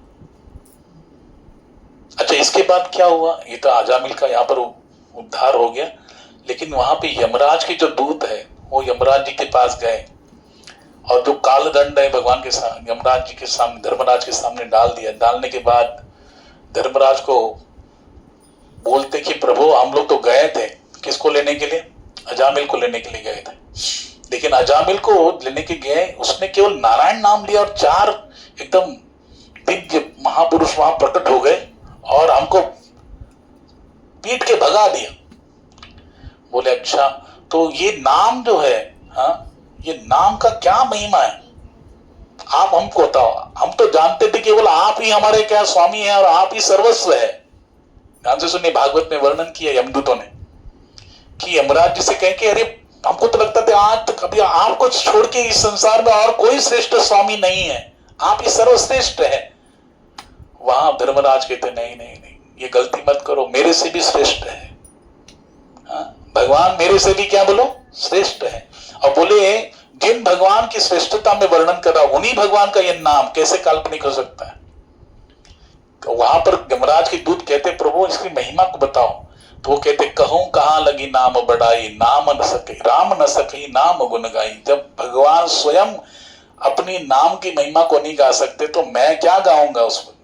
हम अब यहाँ पर भी हम लोग वर्णन श्रवण कर रहे हैं, वो श्रीमद् भागवतम के द्वारा कर रहे हैं। ये किसकी वाणी बोलो? वेदव्यास भगवान की वाणी है ना। इसको रचना करने वाले कौन है? वो ठाकुर स्वयं है। तो वो भी नाम की महिमा को नहीं गा सकते हैं, समर्थ नहीं है, तो हम लोग क्या गाएंगे? हाँ, चहु श्रुति चहु जुग नाम प्रभाऊ, कलि विशेष नहीं आन उपाऊ। गोस्वामी तुलसीदास जी कहते हैं चारों युगों में, चारों श्रुतियों में केवल और केवल नाम की महिमा को गाया गया, और कलयुग में तो विशेष नाम का क्या बोलो प्रभाव है, क्योंकि कलयुग का युग धर्म ही है हरिनाम संकीर्तन। कृते यध्यायतो विष्णु त्रेतायाम यजतो मखई, द्वापारे परिचर्यायाम कलो तद हरि कीर्तनात्। केवल कलयुग में क्या है? कीर्तन। सतयुग में ध्यान से भगवत प्राप्ति, त्रेता में यज्ञ से भगवान की प्राप्ति, द्वापर युग में परिचर्यायाम भगवान की पूजा करने से भगवान की प्राप्ति, कलो तद हरि कीर्तनात्। कलयुग में केवल और केवल मात्र अगर प्राप्ति है तो हरे कृष्ण कृष्ण कृष्ण हरे हरे, हरे राम राम राम हरे हरे। इसलिए एक नाम, एक तत्व नाम, एक नाम को पकड़ना पड़ेगा भगवान के अनंत नामों में से। इसलिए यहां पर कहा गया कि अगर हम लोग सोचेंगे कि बहुत सारे नाम हम ले नहीं सकते, लेकिन एक नाम का उच्चार अगर पकड़ ले तो उस नाम से क्या होगा? सारे पापों की निवृत्ति हो जाती है। और पूर्ण विश्वास न होने तथा नामोच्चारण के पश्चात भी पाप करने के कारण भी उसका अनुभव नहीं होता। अगर नाम पर विश्वास नहीं है और नामोच्चारण का पश्चात भी अगर विश्वास नहीं नाम पर, तो पाप, नामोच्चारण के बाद भी पाप का विनाश नहीं होता। हाँ? और पाप करने के कारण उसका अनुभव भी जो होना चाहिए नाम का, प्रभाव का, वो भी नहीं होता। इसलिए ये अपराध से रहित होकर नाम लेने की कोशिश हमें करनी चाहिए कि हम लोग नाम तो ले रहे लेकिन साथ में पाप भी कर रहे हैं और सोचते हैं पाप धुल जाएगा नाम से। ये वृत्ति ही हमारी क्या है बोलो? हाँ, ये गलत वृत्ति है। इससे कभी भी हमको भगवत जो साक्षात्कार नहीं होगा या भगवान के दिव्यता का अनुभव, प्रेम का अनुभव नहीं होगा। इसलिए यहां पर कह रहे हैं पाप की निवृत्ति के लिए भगवान नाम का एक अंश ही पर्याप्त है। मैंने आपको एक उदाहरण दिया था यहाँ पे, आप लोग को याद है कि नहीं मालूम नहीं, कहाँ पे, इनके घर में दिया था कि कहीं पे दिया था। समझो ये हमारा प्रांजल है, और प्रांजल को बहुत बड़ा एक क्षेत्र मिल गया खेती का, और उसने बहुत वहां पर बाग बगीचे लगे गए, बहुत सुंदर लगाया। लेकिन वहां पर क्या हुआ, फिर कुछ दिन के बाद गया तो बड़ी घास पतवार उग गई थी, जिसके कारण उस बगीचे की जो सुशोभित था, सुंदरता पे क्या हो रहा था, थोड़ा सा दाग लग रहा था। तो प्रांजल ने क्या किया, सारा इकट्ठा कर लिया और उसको गट्ठी बांध के रख दिया। हाँ, कम से कम 1 लाख, बहुत विशाल था, 1 लाख गठरिया बन गई। अच्छा, उसको जलाने के लिए प्रांजल को कितनी तीलियां लगेंगी माचिस की? क्यों लगेंगी 1 तीली? क्योंकि 1 लाख गठरी है, तो उसको कितना लगना चाहिए? 1 लाख तो लगना चाहिए कि नहीं माचिस की तीलियां। लेकिन 1 तीली से क्या हो गया, सारी 1 लाख गठरिया क्या हो गई, जल के भस्म हो गई। चलो किसी और में समझा, हमारे जयमंगल प्रभु ने सोचा ये इतना, मैं 5 लाख, उन्होंने 5 लाख गठरिया इकट्ठा कर दी। बताओ कितनी तीलियां लगेंगी? हाँ, हमारे विष्णु प्रभु ने सोचा आपसे आगे मैं 10 लाख मैं करूंगा, 10 लाख उन्होंने कर दिया, कितनी तीलियां लगेंगी? 1। सुधीर गुप्ता प्रभु बोले सबसे आगे मैं ही जाऊंगा, 20 लाख मैं करूंगा। तो 20 लाख गठरियों को जलाने की कितनी तीलियां लगेंगी? जैसे 1 तीली, चाहे वो 1 लाख हो, 5 लाख हो, 10 लाख हो, 15 लाख हो, या 20 लाख हो, या उससे ज्यादा हो, करोड़ों में हो, लेकिन उसको जलाने के लिए 1 तीली बोलो काफी है कि नहीं? हाँ, वैसे ही अनंत जन्मों के चाहे कितने भी बड़े पाप हो, कितने भी पापों की गठरिया हो, लेकिन उसको जलाने के लिए 1 नाम बोलो पर्याप्त है। यहाँ पर कह रहे 1 अंश मात्र से सारे पाप क्या हो जाएंगे बोलो, नष्ट हो सकता है। हाँ, इतना नाम में क्या है, शक्ति है। जैसे राम का जो रा है, हाँ, यहाँ पे उदाहरण दे रहे भागवत में, इसने संपूर्ण नाम का उच्चारण कर लिया केवल रा बोलने से। राम पूरा नहीं बोले हम लोग, क्या बोले बोलो, रा बोल दिया। और मरते समय का अर्थ ठीक कर मरने का क्षण ही नहीं है, क्योंकि मरने के क्षण कृष्ण चांद्र आदाय करने के लिए विधि तो नहीं हो सकती, वैसे नामोच्चारण में नहीं है। केवल हमने अभी रा भी नहीं बोला, या रा बोला है, म नहीं बोला पूरा, तो उससे भी हमारे क्या हो जाएंगे, पाप कट जाएंगे। जैसे एक मैं आपको बताता हूं, एक गाली है, नहीं देना चाहिए लेकिन है गाली, उसका नाम है हरामखोर। क्या है बोलते हैं ना हम लोग, क्या बोलते बोलो, आप मत बोलो हाँ, लेकिन उसमें भी राम है कि नहीं बोलो, उसमें भी नाम है, हरामखोर में भी राम है। तो उतना भी उच्चारण करने मात्र से कहते हैं कि पाप का क्या होता है, नष्ट हो जाता है। सोचो कितना नाम में भी कितना शक्ति। इसका ये मतलब नहीं कि आप गाली देना स्टार्ट करो। हाँ? हमको तो हरे कृष्णा कृष्ण कृष्ण हरे हरे, हरे राम राम राम यही बोलना चाहिए। लेकिन यहाँ पर कह रहे हैं कि बताओ मरते समय क्या कृष्ण चांद्रायण व्रत करेंगे क्या? हाँ?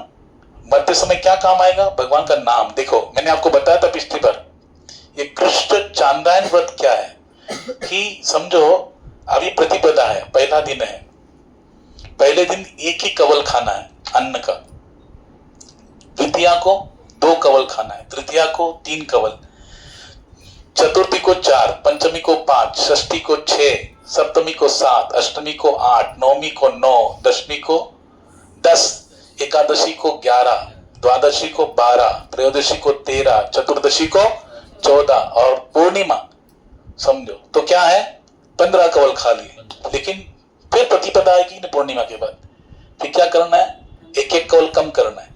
अभी 15 हो गए, फिर प्रतिपदा आएगी पूर्णिमा के बाद, तो पहले दिन क्या होगा 14, फिर क्या होगा, हाँ कौन सी तिथि को, हाँ द्वितीया को क्या होगा 13, तृतीया को सॉरी हाँ बराबर, तृतीया को 13, फिर चतुर्थी को 12, फिर पंचमी को 11, फिर षष्ठी को 10, फिर सप्तमी को 9, अष्टमी को 8, सप्तमी को 7 और फिर षष्ठी को 6, पंचमी को 5, फिर चतुर्थी को 4, तृतीया को 3, द्वितीया को 2 और प्रतिपदा को 1 हो गया ना पूरा। यानी 1 से स्टार्ट किया 15 कौल, 15 से 1, ये पूरा जो होता है इसे बोलते हैं कृष्ण चांद्रायन व्रत। अच्छा बताओ, ये मरते टाइम कोई करेगा क्या? हाँ, मरते टाइम क्या आएगा, उतना उसको करने के लिए शक्ति भी नहीं रहेगी, तो मरते टाइम कौन करेगा? हाँ, तो यहाँ पे कह रहे हैं जैसे उसमें बहुत सारी विधियां होती है लेकिन नामोच्चारण में कोई विधि नहीं है। हाँ, इसलिए नियमान शब्द का अभिप्राय है अब आगे इससे कोई पाप होने की संभावना नहीं है। हाँ, और यहाँ पर कहते हैं देखो अग्नि में कौन सी शक्ति है?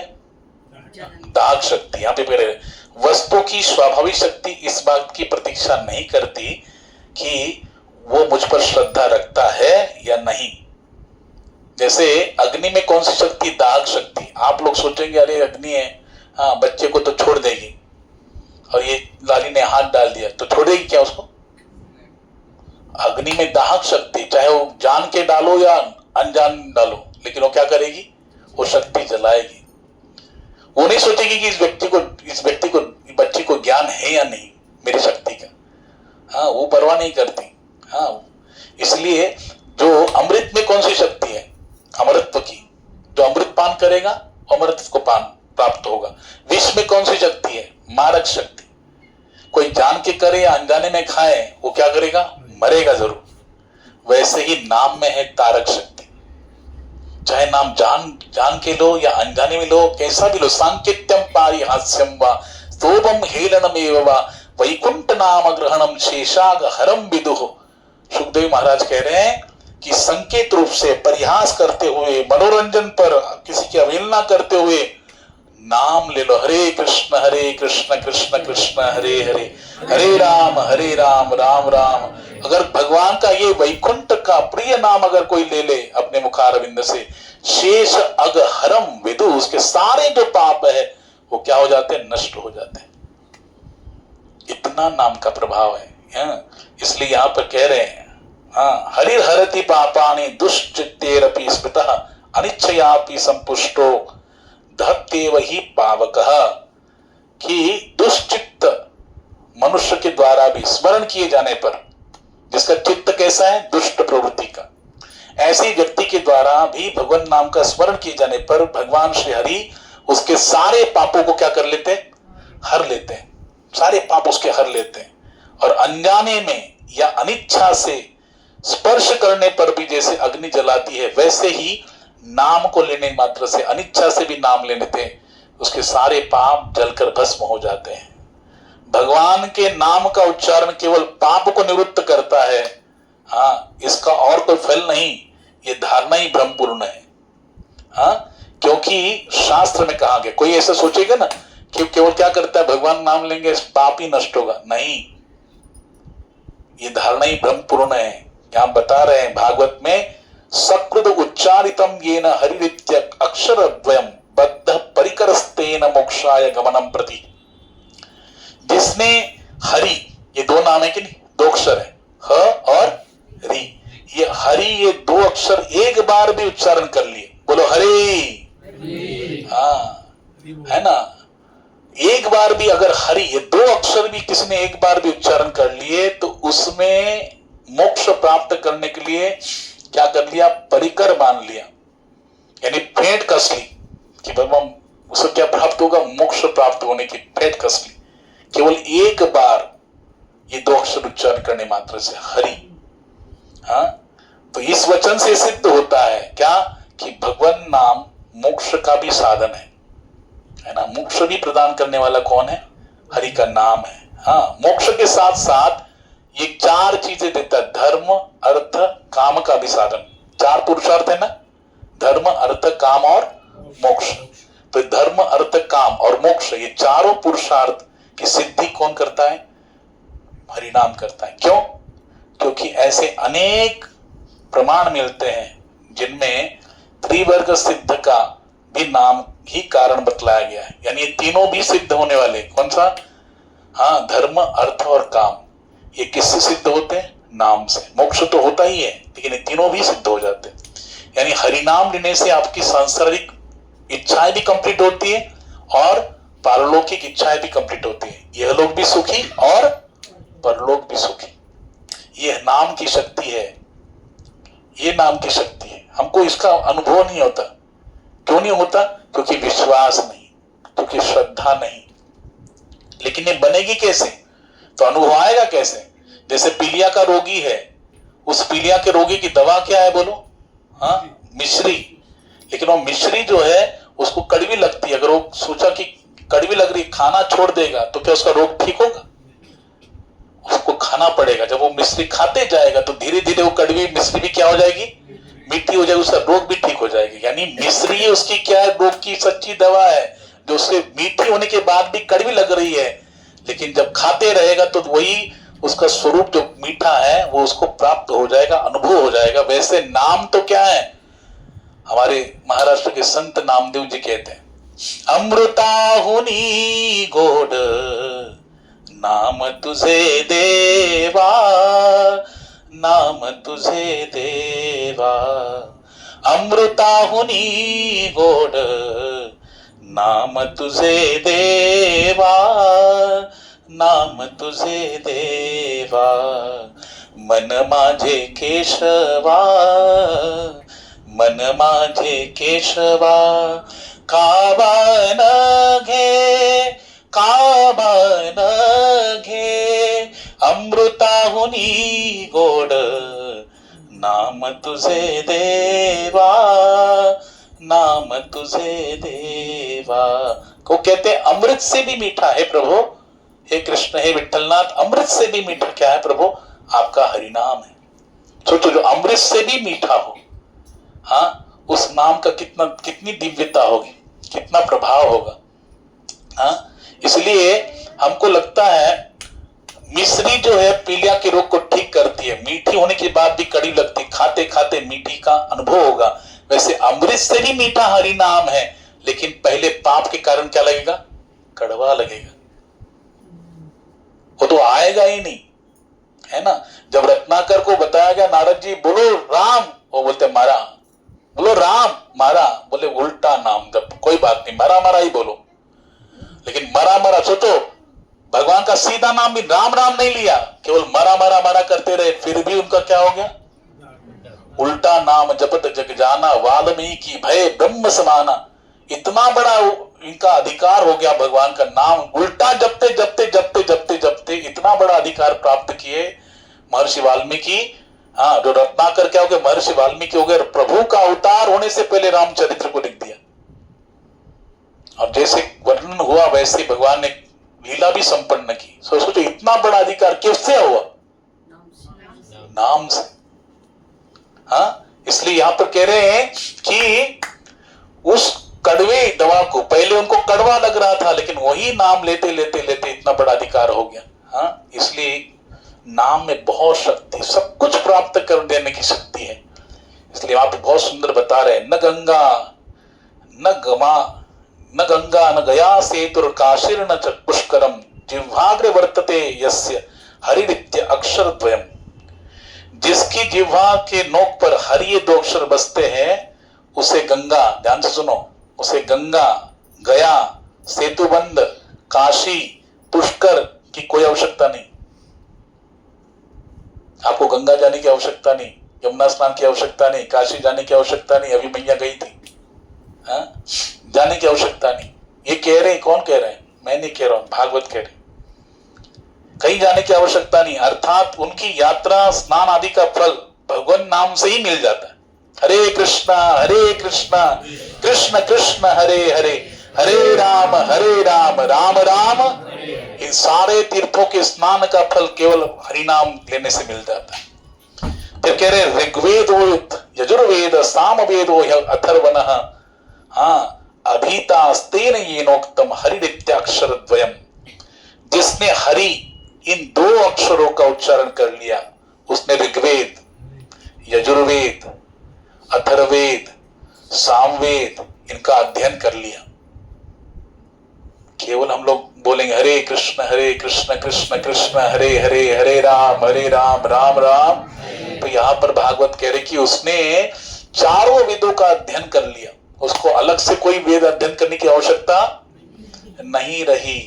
अश्वमेधादि अभिर्यज्ञे नरमेधे सुरक्षिणे यजितम तेन येनोक्तम हरित्यक्षरद्वयम्, जिसने हरि ये 2 अक्षर उच्चारण कर लिए उसने दक्षिणा के सहित, ध्यान से सुनो, यज्ञ नारायण भगवान किसके पुत्र है? भागवत सुना ना, मनु महाराज के 3 पुत्रियां थी, आकुति, देवहूति और प्रसूति। उसमें जो आकुति नाम की बड़ी लड़की थी उसका विवाह हुआ रुचि प्रजापति से, और उनकी यहाँ पर भगवान का अवतार प्रकट, यज्ञ नारायण भगवान की। और उनका विवाह किससे हुआ? दक्षिणा नाम की कन्या से। इसलिए यज्ञ संपन्न कैसे होता है? दक्षिणा से, दक्षिणा के बाद संपन्न होता है। तो यहाँ पे बता रहे हैं जिसने हरि ये 2 नाम उच्चारण कर लिया उसने दक्षिणा सहित अश्वमेध आदि यज्ञों के द्वारा यजन कर लिया, यानी यज्ञ कर लिया, अश्वमेध यज्ञ का पुण्य सारा उसको मिल गया दक्षिणा के सहित। इतना नाम की महिमा है। फिर कहते प्राणा प्रयाण पाथेयम संसार व्याधि भेषजम दुख क्लेश परित्राणम हरिरिक्ष द्वयम। कहते हैं कि हरि ये 2 अक्षर मृत्यु के पश्चात क्या करते हैं? परलोक के मार्ग में प्रयाण करने वाले प्राणों के लिए भोजन की सामग्री, पाथेयम, पाथे का अर्थ होता है मार्ग के लिए भोजन की सामग्री है, यानी जो परलोक का मार्ग होता है जिससे व्यक्ति चला जाता है, जीवात्मा जाता है, उसके मार्ग में जो भोजन की सामग्रियां है उसकी व्यवस्था जो है वो बोलते हैं ये क्या है? हरि ये 2 अक्षर मृत्यु के पश्चात भी परलोक के मार्ग में प्रयाण करने वाले उस व्यक्ति के मार्ग में भोजन की सामग्री की व्यवस्था करता है। संसार रूप रोग के लिए सिद्ध औषध है और जीवन के दुख और क्लेशों के लिए परित्राण है, यानी संसार के सारे दुख क्लेश भी नष्ट होंगे हरिनाम से, और परमार्थ की जो आनंद है वो भी आपकी प्राप्त हो जाएगी। हाँ, एक बार संत तुकाराम महाराज के जीवन की एक कथा है, एक घटना है। उस घटना में वो तो निरंतर भगवान के भजन में लगे रहते थे, जब भजन करते थे उनकी जो भार्या थी वो सारा क्या करती थी? पूरा संसार का भार वही उठाती थी। तो उनको एक लड़का था, लड़की भी थी भागीरथी नाम की, और एक लड़का था महादेव। तो वो महादेव बड़ा बीमार पड़ गया। जब बीमार पड़ा तो वहां पर माता जी तो पूरी, उनके पास एक भैंस थी। भैंस कहाँ से आई थी? उनके मायके से आई थी, और वो भैंस देना 4-5 साल से दूध देना बंद कर दिया था। तो फिर भी उसकी रोज सेवा करते थे, है ना, क्योंकि कहां से आई है? मायके से आया, गिफ्ट है ये भैंस, भले उसमें दूध नहीं है, और फिर भी उसकी सेवा में लगी रहती थी। तो उनकी लड़की भी उसको, भागीरथी भी सेवा करती थी। तो बहुत उसको नहलाना, उसको सब गोबर वगैरह उठाना, साफ सफाई करना, तो वो नहला रही थी। और उनकी जो लड़की है गोबर से, उन्होंने क्या बताया? तुकाराम महाराज का संगति है, कन्या भी कैसी है, भगवत भक्ति का उसमें लक्षण प्रकट हुए। उसने क्या, वो उससे गोबर से विठल जी का क्या बनाया? मूर्ति बना दी गोबर से। हाँ, और फिर बोले क्या क्या कर रही है? बोले कि एक सवाल करूं क्या? बोले हाँ। बोले कि देखो ये जो है ना, ये भैंस जो है ये 4-5 साल से दूध नहीं दे रही है कि नहीं? हाँ, लेकिन कितना सेवा करने का, इतना सेवा करने के बाद भी एक दूध का बूंद भी नहीं मिलता हमको खाने के लिए, तो इसकी सेवा करने का क्या मतलब है? तो उस समय इनकी जो माँ है बहुत गुस्सा हो गई, बोले जाओ यहाँ से, अभी तो 4-5 साल हो गया ये दूध देना बंद करते, तुम लोग इतना बोल रहे हो। हाँ, और उस समय उनका जो पुत्र है तुकाराम महाराज का, वो उसको बीमार होता है, बहुत चिल्लाता है, रोता है, और ये माता जी बहुत परेशान हो जाती है, भैंस को देखे कि पुत्र को देखे, और कितने दिन से बीमार है। उस समय तुकाराम महाराज को वहां पे द्वार में के एक जगह पे बैठे भजन कर रहे, कीर्तन करे, अभंग गा रहे।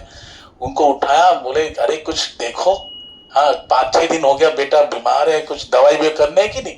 तो तुकाराम महाराज ने बोला कोई बात नहीं, उनके गोद में दे दिया, एकदम गुस्से से दे दिया, उस बालक को पटक दिया गोद में। तो तुकाराम महाराज बोले कोई बात नहीं। बोले भगवान के नाम के से भी श्रेष्ठ और कौन सा औषधि होगी? हाँ, धन्वंतरी अवतार हो गया, धन्वंतरी औषधि जो अमृत अमृत देते हैं, अमृत से भी मीठा क्या है? भगवान नाम है। बोले बेटा वो नाम तुम ले, बोलो विठ्ठल। हाँ, और जैसे विठ्ठल बोला तो वो भी बोलता है विठ्ठल। तुकाराम महाराज ने जैसे बोला, उनकी जो औरत है वो उतनी गुस्सा हो गई, बस एक एक भगत काफी है घर में। हाँ, इसको भी वही लक्षण, वही तुम पाठ पढ़ा रहे हो। बोले अभी मैं लेके जाती, इतनी गुस्सा हो गई, सीधा गई। वहां पे प्रोग्राम चल रहा था उनके, मतलब उनके खानदान में स्वयंभू मूर्ति प्राप्त हुई थी विठ्ठल रुक्मिणी की, आज भी है उनके गांव में। तो वहां पर कीर्तन चल रहा था, एक महाराज जी का कीर्तन चल रहा था, वहां पे वो लेके गई एकदम घसीटते हुए इस बालक को। बोले आज ये विठ्ठल के सामने डालूंगी, देखती हो, उसको नहीं ठीक करेगा तो साथ में वो जो चप्पल भी लेके गई कोल्हापुरी। किसको मारने के लिए? भगवान को मारने के लिए। हाँ, और डाल दिया भगवान के सामने उस लड़के को। और कहले कालिया, क्या बोला? एक कालिया, हाँ देख तूने मेरे पूरे संसार का वाट लगा दिया।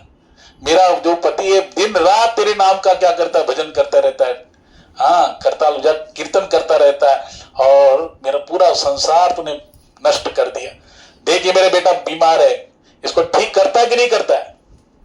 हाँ, नहीं करेगा तो देख, ऐसा पूरा चप्पल उगाड़ दिया है कि नहीं। तो वहां पर वो जो कीर्तन कर रहे थे भक्त लोग, वो सोचते रहे क्या कितनी पापी नहीं है तू, भगवान को चप्पल दिखा के हाँ मारने की कोशिश कर रही, तो तू मनुष्य की जानवर है। बोले नहीं, मनुष्य ही हूं मैं, तुम्हारे जैसे नहीं होगी टाल कुटने वाला। तो वहां पर उतने समय में जैसे बात करी, उतने समय भगवान ने क्या कर दिया? स्पर्श करके उसके बेटे को ठीक कर दिया। जब बेटे ठीक हो गया, बाहर आ गया, बोले मैया मेरे को बहुत अच्छा लग रहा है। उस समय उनके होता है ना, पल्लू में गांठ लगा के रखते एक पुड़िया जिसमें अंगारा होता है, हाँ वो उनके देवी का था, देवी माता का। वो बोले हाँ ये मेरे उसी देवी का प्रताप है। अब कौन सी देवी था? पर विठ्ठल नाथ जी ने उनको ठीक कर दिया ना। वहां पर तुकोबा राय वहां पे आते हैं, और वहां पे उस सारे भक्त लोग कहते देखो तुम्हारी बहन, तुम यहाँ पे नाम लेते हो और वहां पे तुम्हारी औरत भगवान को चप्पल दिखाती है, निकलो यहां से। और तुकाराम महाराज वहां से निकल गए और इतना निराश हो गए, भगवान का दर्शन वापस मुझे नहीं होगा, एंट्री नहीं मिलेगा।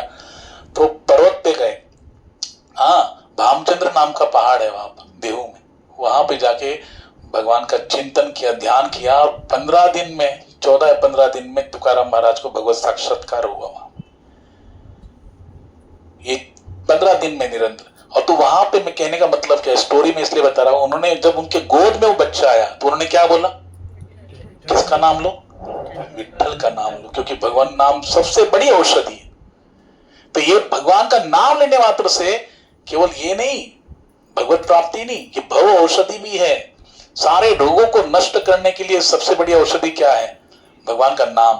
अरे उन्हीं नाम का प्रभाव देखो, उन्हीं भगवान के चरणामृत का प्रभाव। अकालम मृत्यु हरणम सर्वव्याधि विनाशनम विष्णु पादोदकम पित्वा पुनर्जन्म न विद्यते। उन्हीं भगवान श्री हरि के चरणामृत का भी यही महानता है कि अकाल मृत्यु उस व्यक्ति को नहीं होती जो भगवान का चरणामृत पान करता है।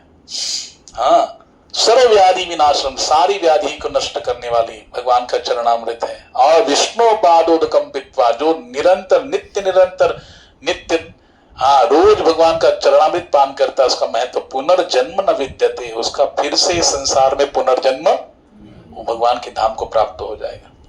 तो सोचो चरणामृत का इतना महत्व है, तो भगवान के नाम का कितना महत्व होगा, कितना महत्व होगा। क्योंकि उस नाम में और भगवान में कोई भी अंतर नहीं, अभिन्नत्वात् नाम नामिनो। हाँ, इसलिए इस वचनों से सिद्ध क्या होता है कि भगवान नाम में अर्थ, काम, मोक्ष और धर्म, इन चारों पुरुषार्थों को प्राप्त करके देने की क्या है? सामर्थ्य है। नाम संकीर्तन आदि में वर्ण आश्रम आदि का भी नियम नहीं है, कोई भी ले सकता है। ऐसा नहीं कि भाई ब्राह्मण कुल में जन्मा है तभी कोई नाम ले सकता है, नहीं नहीं नहीं नहीं। यहाँ पे कह रहे हैं यत्र तत्रानुकुर्वन्ति विष्णुर्नामानुकीर्तनम सर्व पाप विनिर्मुक्ता स्तेपि यान्ति सनातनम। चाहे वो ब्राह्मण हो, क्षत्रिय हो, वैश्य हो, शूद्र हो, हाँ, या ब्रह्म ब्रह्मचारी हो, गृहस्थ हो, वानप्रस्थ हो, सन्यासी हो, कोई भी भगवान का नाम ले सकता है और अपने समस्त पापों से मुक्त होकर सनातन परमात्मा को प्राप्त कर सकता है। यह है नाम का प्रभाव। नाम में देश काल आदि का भी कोई नियम नहीं, कोई भी नियम नहीं। क्या न देश काल नियम, सोच सोचा निर्णय, परम संकीर्णतम देव राम रामेति मुच्यते।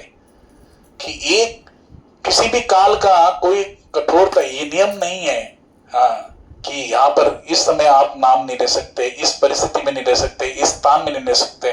न स्थान का कोई बंधन है, न काल का कोई बंधन है, न परिस्थितियों का कोई बंधन है, न समय का कोई बंधन है। कभी भी आप नाम ले सकते हैं। अच्छा, कोई आप में सुचिता असुचिता होने का उसका नियम कोई है क्या? भाई पूरा स्नान करने के बाद भी नाम ले सकते, बिना स्नान के नहीं ले सकते, दांत घिसने के बाद ले सकते, बिना दांत घिसे नहीं ले सकते, कुछ नहीं। शमशान में नहीं ले सकते, शमशान के बाहर ले सकते, शमशान में भी ले सकते, किधर भी ले सकते, किसी भी अवस्था में ले सकते, कहीं पर भी ले सकते हैं, किसी भी समय ले सकते हैं। समझे कि नहीं? इसलिए सारे बंधन अन्य मंत्रों पर है, लेकिन नाम हरि नाम पर कोई भी बंधन काल का बंधन नहीं है। तो जो भगवान ने इतना इजी कर दिया, इसलिए कहते हैं बहुधा निज सर्वशक्ति, सबको एकदम सुलभ कर दिया। लेकिन तभी भी दुर्दैवमी दशमिहाजनिना अनुराग, इतना दुर्भाग्य हम लोगों का है कि ऐसे नाम में भी हमारा अनुराग उत्पन्न नहीं हो पाता है। तो अजामिल का हो पाया किस कारण? बोलो। हाँ, वो नारायण नाम को लिया और वहां पे नारायण दूत आए, उनका जो उन्होंने वहां पे सीन देखा कि कैसे वो डिफेक्ट कर रहे हैं उनको, केवल एक बार नारायण नाम लेने से नारायण के दूत आए बचाने के लिए, यमपास से बचा दिया। तो सोचिए इससे बड़ा प्रमाण और क्या हो सकता है नाम का। जिस व्यक्ति ने भगवान को उद्देशित करके भी नाम नहीं लिया, अपने पुत्र को उद्देशित करके नाम लिया और उसको बचाने के लिए भगवान के दूत आए, उन्होंने बचा भी लिया, यमपास से बचा दिया, नरक की घोर यातना से व्यक्ति बच गया। तो ना भगवान को उद्देशित करके लिया क्या, शुद्ध नाम लिया क्या? नहीं, फिर भी नरक की घोर यातना से बच सकता है। तो जब शुद्ध नाम लेगा तो क्या नहीं मिलेगा? ठाकुर जी खुद बन जाएंगे, मिल जाएंगे, ठाकुर जी उसके दास बन जाते हैं। हम भक्त परा। अम्बरीश महाराज के दास क्यों बने? क्योंकि अम्बरीश महाराज सवई मना कृष्ण पदारविंदयो वचांसी वैकुंठ गुणान कीर्तने करोड़ हरेर मार्जनादिशु हाँ श्रुतिम चकारा च्युत सत्कथोदय। सुखदेव जी गोस्वामी कह रहे क्या करते थे? सवई मना कृष्ण पदारविंद, उन्होंने अपने मन को कृष्ण के पदारविंद चरणों की सेवा में अर्पण कर दिया। हाँ, वचान से वैकुंठ गुणान कीर्तन, इस वाचा से निरंतर भगवान के गुणों का कीर्तन करते थे अम्बरीश महाराज। करो हरेर मंदिर मार्जनादिशु, इस हाथों से भगवान के श्री मंदिर का क्या करते थे? मार्जन कर, स्वयं पोछा लेते थे, स्वयं झाड़ू मारते थे, स्वयं पोछा लगाते। एक छत्र सम्राट पृथ्वी के, अनंत अखंड पृथ्वी के एक छत्र सम्राट अम्बरीश महाराज स्वयं अपने ठाकुर जी के मंदिर में क्या कर रहे? पोछा लगा रहे, झाड़ू लगा रहे। करो हरेर मंदिर मार्जनादिशु श्रुतिम चकारा च्युत कथोदय, श्रवण दे, कानों से क्या कर रहे? कर्णेंद्रिय से भगवान की कथा को श्रवण कर रहे। यानी निरंतर उन्होंने अपने जीवन को पूरा भगवान की सेवा में लगा दिया। इसलिए तो हाँ, भगवान क्या हो गए? उनके दास बन गए। भगवान उनके हृदय में ग्रस्त हो गए और उन्होंने अपना आयुष जो है उनको समर्पित कर दिया, जाओ मैं आपकी सेवा में।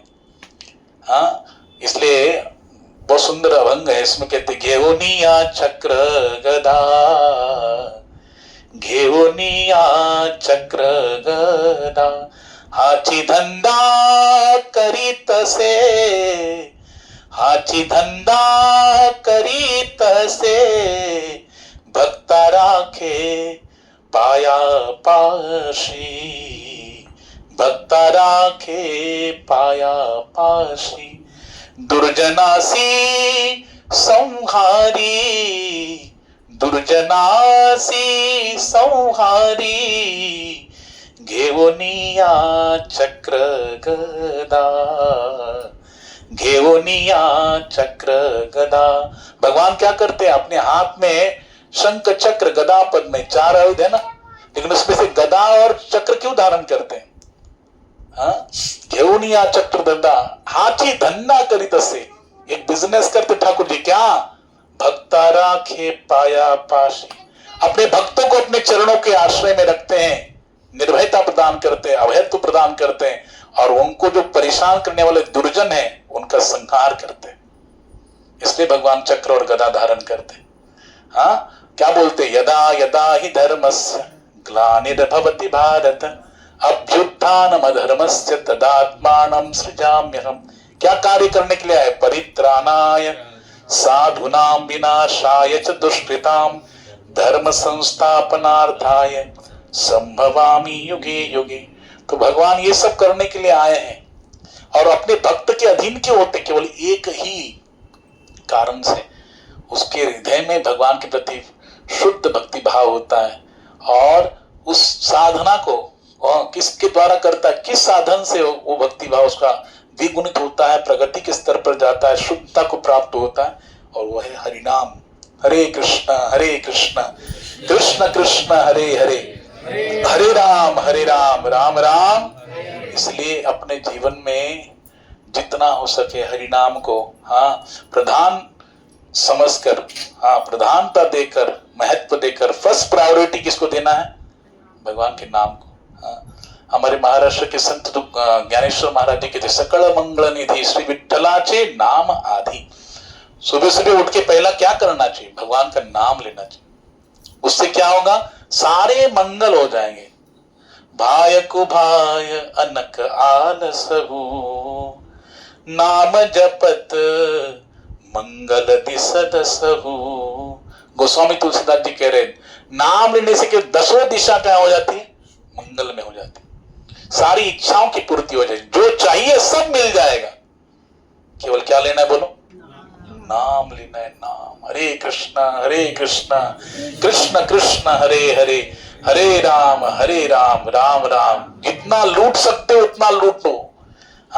इसमें कोई पाबंदी नहीं है कि इतना लेना चाहिए, इतना ही आप आज के दिन इतना ही लो. ऐसा नहीं, कितना भी लो, अनंत गुना लो, चलेगा. तो यही प्रार्थना है. इस उपाख्यान से यही सीखने मिलता है कि भगवान के नाम को धारण करना चाहिए. तो यमराज के दूत जब यमराज को पूछते, अच्छा इतना नाम की महिमा है, नाम काल्पनिक नहीं है, तो इसको जानने वाले कोई है कि नहीं? बोले स्वयंभु नारद शंभु कुमार कपिलो मनु प्रहलाद जनको भीष्म बलिर्वैयास किरवयम. बोले 12 लोग है. 12 क्या? स्वयंभु यानी ब्रह्मा जी, नारद जी, महादेव जी, 4 कुमार, सनक सनंदन सनातन सनत कुमार, कुमार कपिलो मनु, कपिल भगवान, और स्वयंभू मनु महाराज, प्रहलाद महाराज, जनक महाराज, भीष्म पितामह, प्रहलाद जनको भीष्म, बलिर्वैयास किरवयम, बलि महाराज, सुखदेव गोस्वामी, और स्वयं यमराज. कितने हो गए? 12. ये बोले हम 12 लोग हैं जो नाम की महिमा को जानते, भक्ति के तत्व को जानते. इसलिए नाम को काल्पनिक मत समझो. तो वो बोले ज्यादा हमको समझ नहीं आता, आप तो बड़े पढ़े लिखे हैं, आप तो धर्मात्मा, आप तो धर्मराज हैं, हम तो आपके दास हैं, दूत हैं. हमको केवल इतना बताओ कि किसको लेके आए, नरक में किसको लेके आया और किसको नहीं लेके आना है, किससे दूर रहना है. तो वहां पर यमराज जी कह रहे, जिह्वान व्यक्तिम भगवत गुण नाम ध्येयम चेतक्षण स्मरतीत चरणारविंदम कृष्णाय नमति यच्चिरये कदापि तानान यद्वमसतो अकृत विष्णु कृत्यान. बोलते हैं कि जिसकी जिह्वा कभी भगवान का नाम नहीं लेती, जिसके चित्त में कभी वो भगवान के चरणों का चिंतन नहीं करता, और जिसका मस्तक कभी भगवान के श्री चरणों में नहीं झुकता, ऐसे पापी व्यक्ति को नरक में लेके आना. लेकिन जिसकी जिह्वा यद जिह्वाग्रे वर्तते नाम तुभ्यम, जिसकी जिह्वा के अग्रभाग पर नाम निरंतर स्थित रहता है, निरंतर उच्चारण होता है, और जिसके चित्त में भगवान के श्री चरणों का जो चिंतन करता है, जिसका मस्तक ठाकुर के श्री चरणों में झुकता है, ऐसे भक्तों से कोसों दूर रहो. उनके सामने फटकना भी मत. और फटकने की तो बहुत दूर की बात है, देखना तक नहीं. वहां पर कौन कह रहे हैं? यमराज कह रहे हैं. वहां पे जाना के तो बहुत दूर की बात है, उनके तो देखना भी मत, समझे कि नहीं। तो किसको लेके आना है? जो नाम नहीं लेता। इसलिए सोचो, जो नाम नहीं लेता उसके जैसा पापी और कोई नहीं है। क्योंकि पाप है तो नाम नहीं आएगा मुख में, कृपा नहीं है ठाकुर की तो नाम नहीं आएगा मुख में, कृपा नहीं ठाकुर की तो भगवान की कथा भी जहर के समान लगेगी, विष के समान लगेगी, नाम भी विष के समान लगेगा। लेकिन औषधि भी यही है, औषधि भी यही है उस कृपा का अनुभव करने के लिए। हाँ, इसलिए यही इस सिद्धांत के अनुसार, हाँ, श्रीदेव गोस्वामी जो बता रहे हैं इस सिद्धांत के अनुसार यही है कि हरिनाम के अलावा और कोई भी हमें तारने वाला नहीं है। हाँ, कलयुग केवल नाम धारा, सुमिर सुमिर नर उतर ही पारा। हाँ, कलयुग केवल हरि गुण गाहा, गावत नर भा पावही भवत थाहा। गोस्वामी कहते हैं कलयुग केवल क्या है? हरि गुण का गायन करो। हरे कृष्ण कृष्ण कृष्ण हरे हरे, हरे राम राम राम हरे। इतना गाने मात्र से, नित्य निरंतर गाने मात्र से पावही भवथा, भवसागर का किनारा आपको प्राप्त हो जाएगा, भवसागर से पार हो जाएंगे। हाँ, तो यही विनंती है आप सभी से, कुछ भी हो आप हरिनाम को मत छोड़िए, हरिनाम से ही सारे काम बन जाएंगे, है ना। हाँ, उसी से आपका उद्धार भी होगा, भगवत प्राप्ति भी होगी, जो चाहिए वो सब मिल जाएगा। हरे कृष्ण कृष्ण कृष्ण हरे हरे, हरे राम राम राम हरे हरे। ग्रंथराज श्रीमद् भागवत महापुराण की, युग धर्म श्री हरिनाम संकीर्तन की, हरे कृष्ण महामंत्र की, निताई गौर प्रेमानंदे, हरि हरि हरि बोल। तो ये जो समय चल रहा है, ये चल रहा है कौन सा? भगवान श्री राधा माधव की झूलन यात्रा का, झूलन महोत्सव। और ये जो झूलन महोत्सव है, हाँ, झूलन महोत्सव का आनंद ये एकादशी तिथि से प्रारंभ होता है बलराम जयंती तक, ये 5-6 दिन जो है उसमें झूलन महोत्सव रोज होता है। राधा रानी और माधव स्वयं झूला में झूलते हैं। एक इंसिडेंस में आपको बताता हूँ, 2 मिनट का इंसिडेंस है। नंदगांव में एक कुंड है ललिता देवी का, ललिता महारानी, ललिता देवी का, जो राधा रानी की अष्ट सखियों में से प्रधान जो है ललिता महारानी, और वो बट डैशिंग है। हाँ, राधा रानी की पूरी सपोर्टर है। हाँ, और डैशिंग है। तो राधा रानी सबसे निकट है ललिता जी। तो वहां पर एक